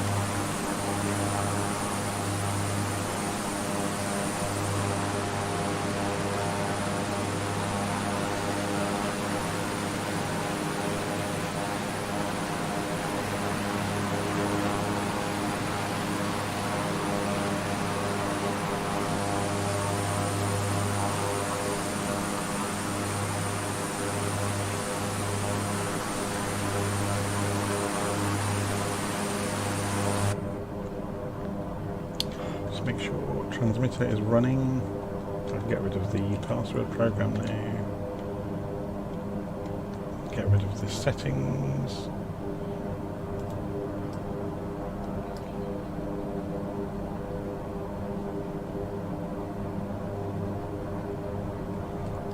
I need to program the next leg of the route into the navigation computer.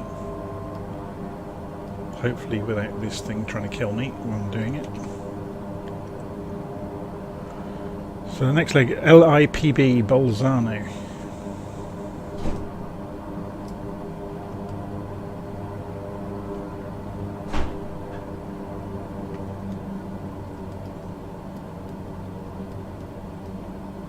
Hang on a second, there's something going on in the house, so I'm going to have to go and deal with it.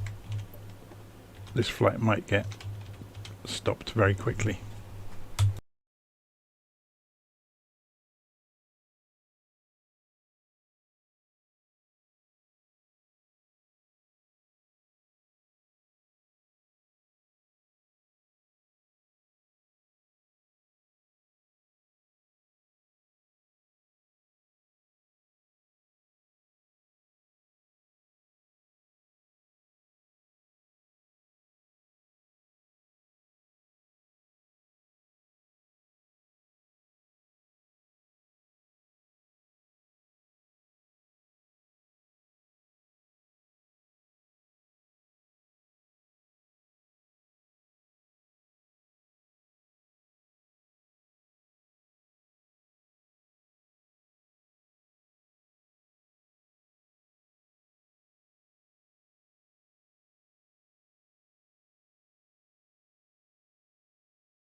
Okay, I'm going to have to stop this today. I'll have to refly this leg another time because, as per usual, life has got in the way.